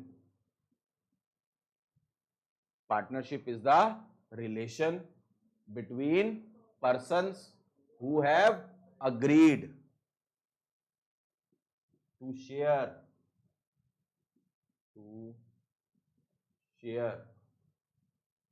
profits, to share profits of the business, या ऑफ अ बिजनेस भी लिख सकते हो। पहले इतना आराम से नोट करो, कहीं गलती नहीं होनी चाहिए। Partnership is the relation between persons who have agreed to share profits of the business. Note कर लिया इतना? इधर स्क्रीन पे आ रहा है। Last line, carried on by all, carried on by all, carried on by all, or any of them, any of them acting for all।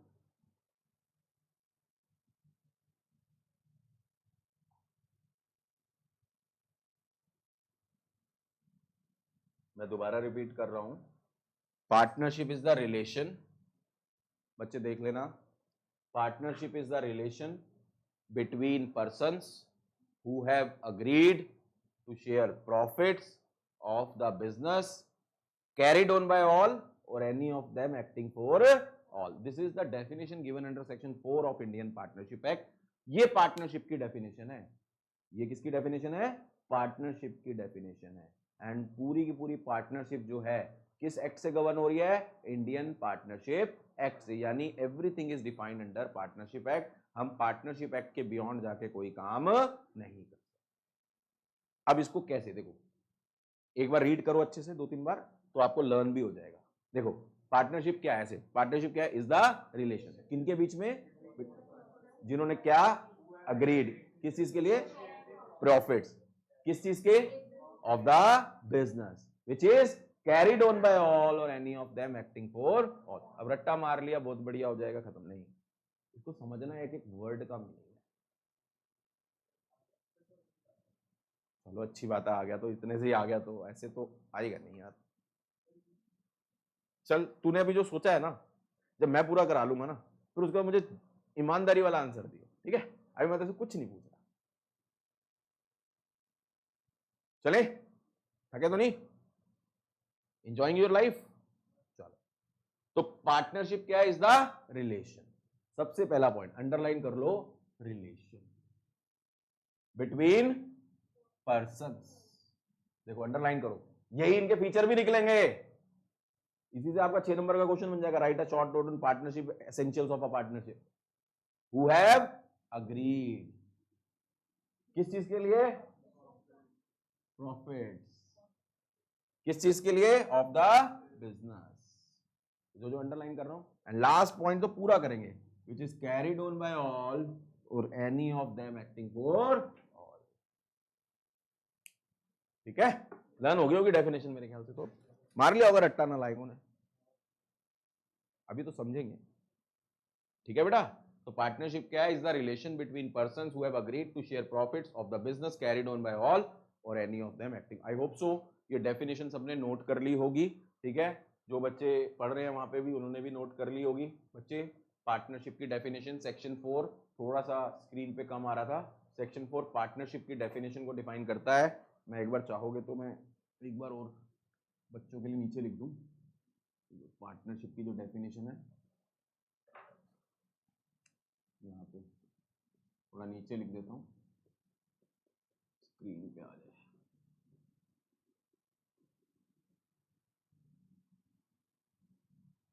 ठीक है, अब शायद आ रहा है. पार्टनरशिप, यस, सेक्शन 4 पार्टनरशिप को डिफाइन.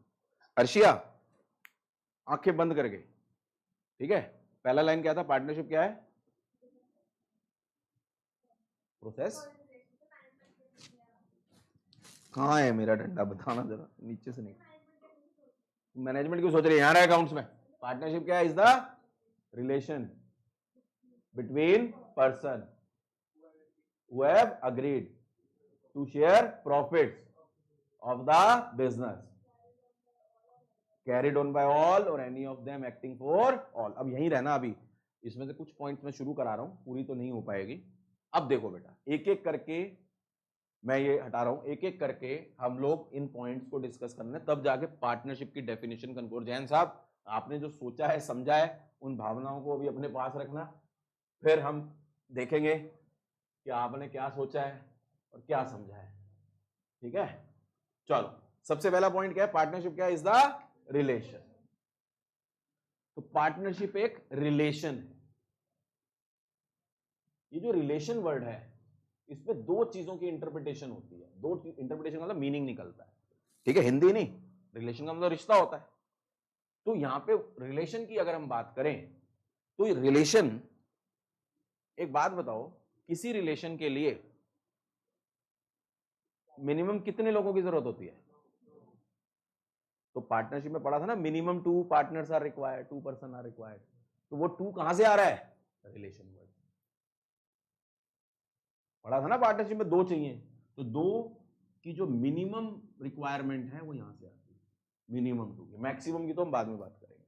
पार्टनरशिप शुरू हुआ तो बताएंगे. तो रिलेशन वर्ड की पहली इंटरप्रिटेशन क्या है? मेरा अपने आप से थोड़ा ना रिलेशन होगा. मेरा आप लोगों से रिलेशन है, टीचर स्टूडेंट का. मेरा अपनी वाइफ से, हस्बैंड वाइफ का रिलेशन है. डॉटर से रिलेशन है, फादर सन का या फादर डॉटर का. यही रिलेशन होते हैं ना. ब्रदर्स का, 2 ब्रदर्स का, 2 सिस्टर्स का. मेरा अपने आप से, मैं अपने आप से रिलेटेड हूँ, कैसे रिलेटेड हूँ? तो सिंगल पर्सन की बात नहीं कर रहे, इसका अगर रिलेशन से ही टर्म आई है मिनिमम 2%, तो पार्टनरशिप के लिए मिनिमम 2 कहां से आया, कोई पूछे तो रिलेशन वर्ड। ठीक है, पहला पॉइंट। अब ये रिलेशन किस रिलेशन की बात कर रहा है? ये रिलेशन किस रिलेशन की? रिलेशन तो हस्बैंड वाइफ का भी होता है। ठीक है, अब कई बच्चे आंसर देते हैं सर ब्लड रिलेशन की, तो यहां पे ब्लड रिलेशन की बात नहीं हो रही है, यहां पे रिलेशन कौन सा है? बिजनेस रिलेशन की बात हो रही है। इसका मतलब इससे, अच्छा चलो जैन साहब, बिजनेस रिलेशन की मीनिंग क्या हुआ? ये तो मुझे पता था, कोई बता देगा। मतलब क्या हुआ बिजनेस रिलेशन का मतलब?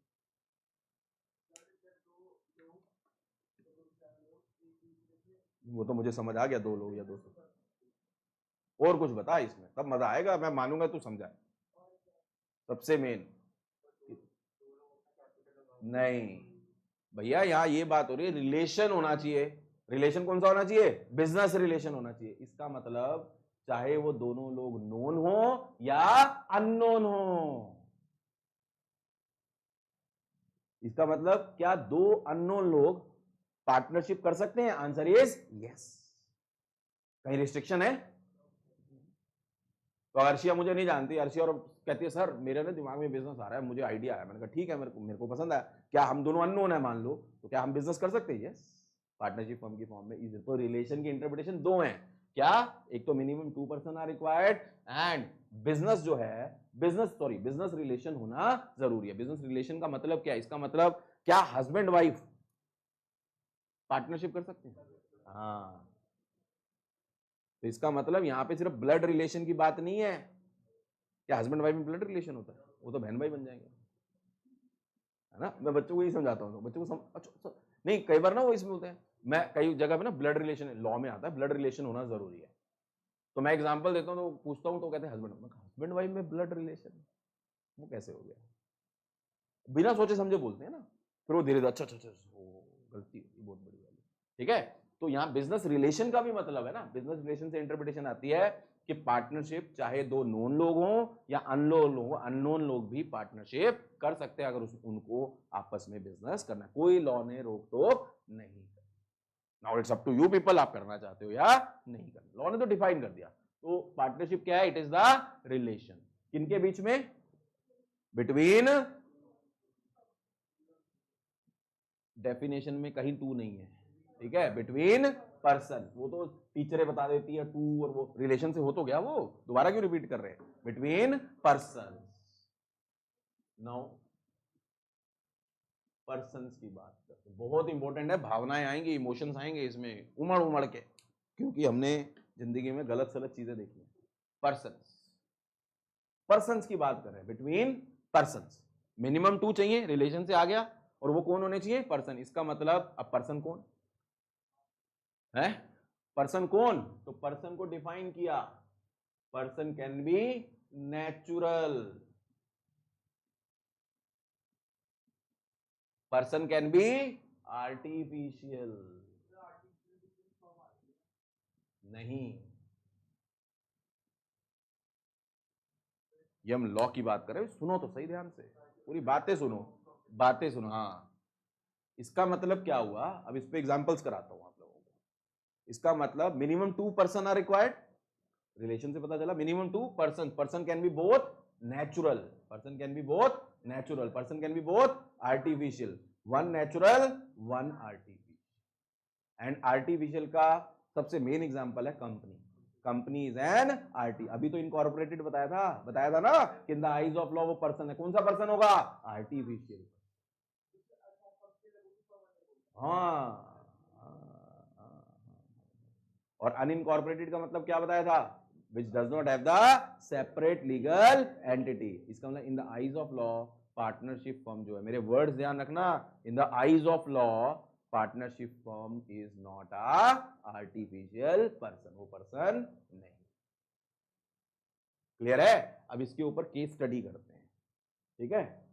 तो आप बताना मुझे, केस स्टडी में first case A and B, ठीक है। अभी तो इसमें नेचुरल पर्सन में भी एक्सेप्शंस हैं कि कौन कौन नेचुरल पर्सन भी नहीं कर सकते, लेकिन वो इंडियन कॉन्ट्रैक्ट एक्ट में डिफाइन है कि जो माइनर है, जो पर्सन ऑफ अनसाउंड माइंड है, जो पर्सन डिस्क्वालिफाइड अंडर लॉ है, ये 3 लोग इवन दो नेचुरल पर्सन है, लेकिन वो भी क्या नहीं कर सकते, वो भी पार्टनरशिप, क्योंकि पार्टनरशिप जो है वो एक कॉन्ट्रैक्ट है, तो वो इंडियन कॉन्ट्रैक्ट एक्ट से आएगा। माइनर पर्सन भी नहीं कर सकता, पर्सन ऑफ अनसाउंड माइंड का मतलब होता है जो पागल वगैरह होते हैं, अनसाउंड, लूनैटिक, इडियट, बहुत सारे, and person disqualified under law, disqualified under law है, क्रिमिनल हो गया, जो डिस्क्वालिफाइड अंडर लॉ है वो नहीं कर सकते, ठीक है। वो हमारे कोर्स का मतलब हमारे लिए जरूरी नहीं है, बताना चाहूँ तो बहुत कुछ बता सकता हूँ, लेकिन फिर वही है, अकाउंट से स्ट्रिक्ट रहेंगे। नेचुरल पर्सन, आर्टिफिशियल पर्सन, ठीक है। तो ए और बी मान के चल रहा हूँ ये जेन्युइन नेचुरल पर्सन है, ठीक है, माइनर नहीं है और ये मेजर है, ठीक है। ए एंड बी, क्या ये दोनों मिलके पार्टनरशिप फर्म बना सकते हैं?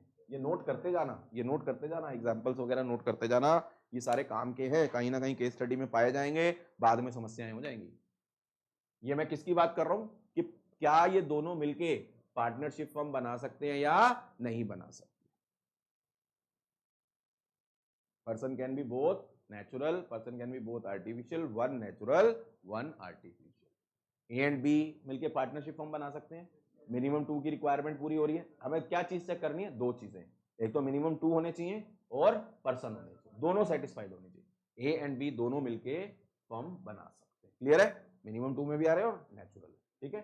सेकंड, इधर ए है और इधर एक्स लिमिटेड है, क्या ये दोनों मिलके पार्टनरशिप फर्म बना सकते हैं? इधर ए है और इधर एक्स लिमिटेड है।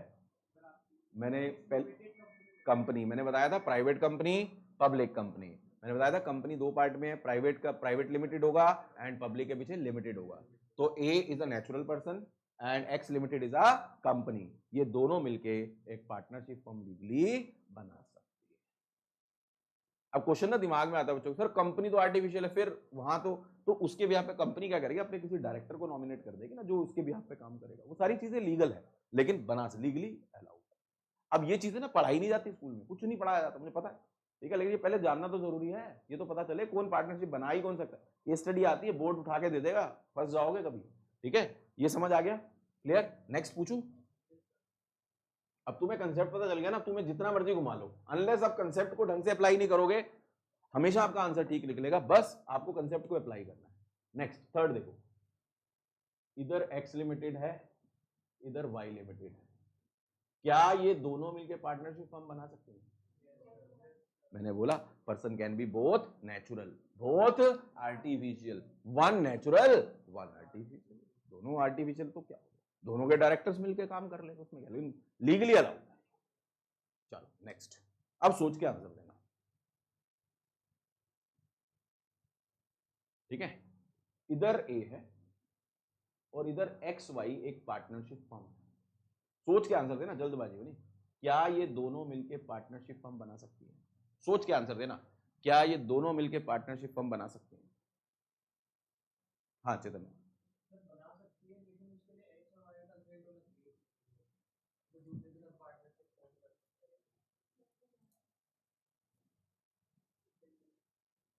थिंकिंग, ये तो यस हो गया, ये भी यस हो गया, ये भी यस हो गया। अर्शिया, मेरे जो लॉ मैंने बताया था ना, उस लॉ को ध्यान रखना बस।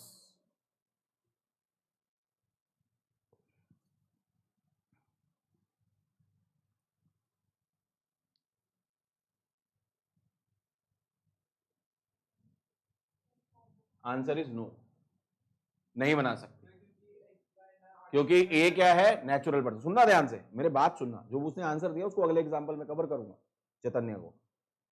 ए नेचुरल पर्सन है, मिनिमम 2 चाहिए, मिनिमम 2 तो हो रहे हैं, बट वो पर्सन भी तो होने चाहिए लॉ की नजर में। लॉ की नजर में is the natural person, but law की नजर में क्या? ये पार्टनरशिप फर्म, ये पार्टनरशिप फर्म की बात हो रही है।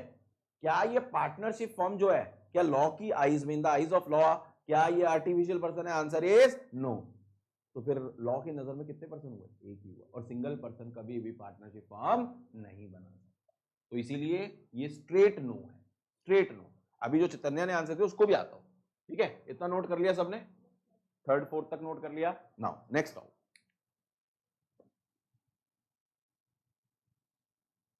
नेक्स्ट कौन सा था? फिफ्थ, एक्स लिमिटेड इधर है और इधर ए बी पार्टनरशिप फॉर्म है, क्या ये दोनों मिलके बना सकती हैं? क्या ये दोनों मिलके पार्टनरशिप फॉर्म बना सकती हैं? नो, इससे पहले वाला सेम एग्जांपल था, बस यहाँ पे नेचुरल था, वहां आर्टिफिशियल है, लेकिन पार्टनरशिप फॉर्म तो है ही नहीं ना, तो इसका मतलब ये भी नहीं। जब ये ही नहीं हुआ तो ये कैसे हो जाएगा? ठीक है, क्लियर? नाउ 6th आउट, इधर ए बी पार्टनरशिप फॉर्म है और इधर एक्स वाई पार्टनरशिप फॉर्म है। क्या ये दोनों मिलके एक नई पार्टनरशिप फॉर्म बना सकती हैं? Answer is no.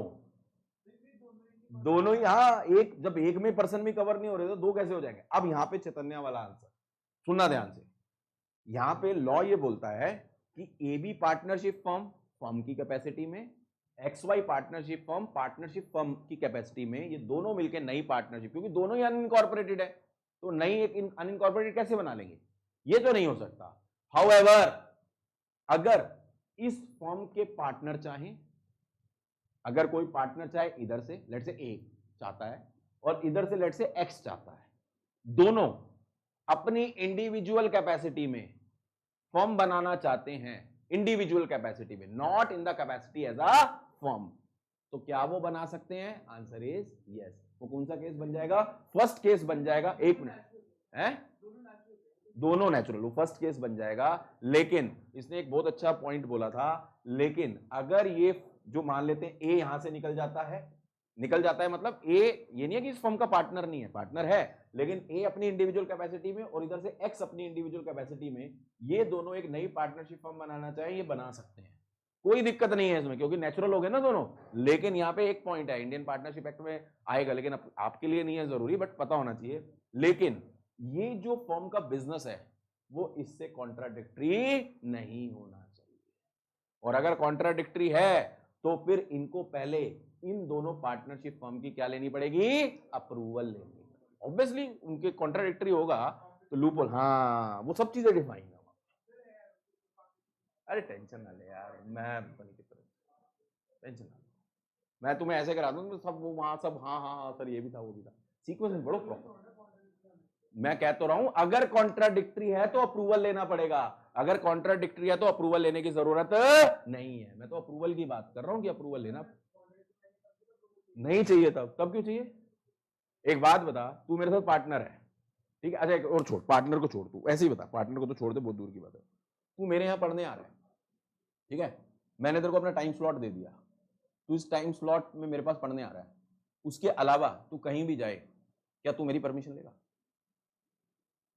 लेकिन अगर इसी टाइम स्लॉट में तुझे जाना था वो शादी पे, मैरिज पे, फंक्शन में, तूने मेरी अप्रूवल ली थी कि सर मुझे जाना है, प्लीज टाइम एडजस्ट कर लो। सेम चीज यहां है, ये जो बिजनेस है, इस बिजनेस से कॉन्ट्राडिक्टरी, अगर आप बिजनेस का कॉन्ट्राडिक्टरी समझते हो ना, कॉन्ट्राडिक्टरी का मतलब जिससे इसका इंटरेस्ट अफेक्ट होगा। फॉर एन एग्जाम्पल, मैं अपना एग्जाम्पल देता हूँ, मैं यहाँ पे विनय सर के यहाँ पढ़ा रहा हूँ, ठीक है, अभी नए नए पॉइंट हुआ, हमारी पहली बात यही हुई थी, मैंने सर को यही प्रॉमिस किया था, मतलब सर आपकी तो कोई कंडीशन नहीं, कह रहे नहीं है सर, मगर लेकिन मेरी तरफ से आपको बता देता हूँ कि इस रेडियस में 2-3 किलोमीटर की रेडियस में मैं किसी और के यहाँ पे कोचिंग नहीं दूंगा, और अगर मुझे देनी है, फॉर एन एग्जाम्पल अगर मुझे देनी है तो क्या मुझे सर की अप्रूवल लेनी चाहिए? नहीं लेनी चाहिए? लेनी चाहिए, क्योंकि इनसे कॉन्ट्राडिक्टरी हो जाएगा, ठीक है। 11th-12th की बात कर रहा हूं। लेकिन अगर मैं लेट से कोई और बिजनेस खोलता हूं अदर देन कोचिंग, तो क्या मुझे उनकी अप्रूवल लेने की जरूरत है? ये चीज लॉजिक समझो ना, फिर उनका कॉन्ट्राडिक्शन ही नहीं है। इवन टीचिंग में भी आप देखो ना, मैं 11th-12th पढ़ा रहा हूं यहां, और तो मेरी कोई कमिटमेंट नहीं है, मैं सीए का कोचिंग सेंटर खोल लेता हूं, क्या उनसे कोई इंटरेस्ट अफेक्ट होगा? नहीं होगा। समझो लॉ को, समझो लॉ को ना, रटो मत। लॉ कॉमन सेंस पे, सारा कॉमन सेंस पे प्रिवेल करता है, एंड सॉरी टू से आजकल बच्चों में ना कॉमन सेंस ही मिसिंग है, कॉमन सेंस ही नॉनसेंस हुई है। अगर हम कॉमन सेंस अप्लाई करें ना तो हमारे सारे पढ़ाई मैक्सिमम 80-90% कॉमन सेंस पे ही है। अब बच्चे पूछते हैं, जैसे मैं मनी एंड बैंकिंग बता रहा था कि वो करेंसी 95% एक्सेप्ट कर, सर मैंने तो वहां देखा था अमेजन वाला तो नहीं करता, मान लो कैश ऑन डिलीवरी नहीं कर रहा, ठीक है, तो भाई एक्सेप्शन है ना वो, उसका मैं क्या करूं? हम तो जर्नल बात करेंगे ना। आप जितनी भी दुकानों पे चले जाओ, यहाँ सर्च कर लो, सब दुकानदार कैश लेने में खुश हैं, पेटीएम कराने में बहुत कम खुश हैं। पेटीएम तो अब वो नॉर्म ऐसा बन गया है ना कि किसी के पैसे ही नहीं होते जेब में, वो सब पेटीएम पेटीएम पेटीएम। तो वो दुकानदार को कंज्यूमर इज द किंग, तो कंज्यूमर की वजह से करना पड़ता, नहीं तो दुकानदार कैश लेके ही खुश है। क्यों? वही रिकॉर्डेड और अनरिकॉर्डेड बताया था ना, black money white money. Paytm में तो ट्रांजेक्शन रिकॉर्ड हो गई, ये डिजिटल समझो सारी। हाँ इसीलिए तो कर रही है वो, क्योंकि ब्लैक मनी डीमोनेटाइजेशन के टाइम पे इतनी ब्लैक मनी निकली थी, कुछ कहने की लोगों की। ठीक है, ये पॉइंट समझ आता है? ठीक है, तो हमने कौन कौन से 2 पॉइंट अभी कवर किए? पार्टनरशिप इज द रिलेशन इनके बीच में, बिटवीन पर्सन, ये समझ आ गया। अगर ये दोनों इंडिविजुअल कैपेसिटी में करना चाह रहे हैं कर सकते हैं। अब इसमें 2 केसेस हो गए, अगर तो कॉन्ट्राडिक्टरी बिजनेस है तो इनको एग्जिस्टिंग जो पार्टनरशिप फर्म्स है उनसे अप्रूवल लेनी पड़ेगी। ठीक है, अब मैं उसके आगे की बात बता देता हूं। ठीक है, और अगर कॉन्ट्राडिक्टरी बिजनेस नहीं है तो कोई अप्रूवल लेने की जरूरत नहीं है। ठीक है, अगर अच्छा क्वेश्चन उठा सर मैं तो इंडियन पार्टनरशिप पूरा पढ़ाता हूं, मेरे तो पूरे नोट्स हैं, बुक्स हैं मेरी प्रॉपर। ठीक है, तो अगर मान लो क्वेश्चन उठा, आप ही पूछो, जैन साहब पूछे, मान लो कि सर अगर मान लो इन्होंने अप्रूवल नहीं ली, अगर इन्होंने अप्रूवल नहीं ली और बिजनेस स्टार्ट कर दिया, तो केस ठोके की बात नहीं है, जब तक तो चलता रहेगा जब तक इनको पता नहीं। लेकिन कहते हैं ना घड़ा तो बढ़ता है ना पाप का। ठीक है, तो उस केस में क्या होगा? उस केस में जब अगर ये पकड़े गए तो टर्म यूज होती है सीक्रेट प्रॉफिट्स। टर्म क्या यूज होती है? Secret profits. इसका मतलब इनको बोला जाएगा सीक्रेट प्रॉफिट्स आप कमा रहे हो और वो प्रॉफिट्स आपको वापस करने पड़े। Yes, that is called secret profit. Logic समझ आया नालायकों? पार्टनरशिप की डेफिनेशन में हमने क्या क्या पढ़ लिया? Partnership is the relation between, अभी तो यहीं तक की कहानी हुई है। अब तू 2 लाइनों में जो तूने सोचा था ठीक है, अच्छा डेफिनेशन तो पूरी रिवाइज कर दो, बाकी की तो नेक्स्ट क्लास में करेंगे। Is the relation between persons who have agreed to share profits of the business which is carried on by all में ही आधा घंटा लगेगा। कैरिड ऑन बाय ऑल और एनी ऑफ देम एक्टिंग, तब जाके हमारी एग्जैक्ट पार्टनरशिप की डेफिनेशन कवर होगी और उससे आपके बहुत सारी चीजें जो आपने पढ़ रखी है ना वो सारी क्लियर हो जाएगी। ठीक है, सो कंक्लूड करते हैं आज के लिए बच्चे, नेक्स्ट क्लास में मिलते हैं। Thank you very much.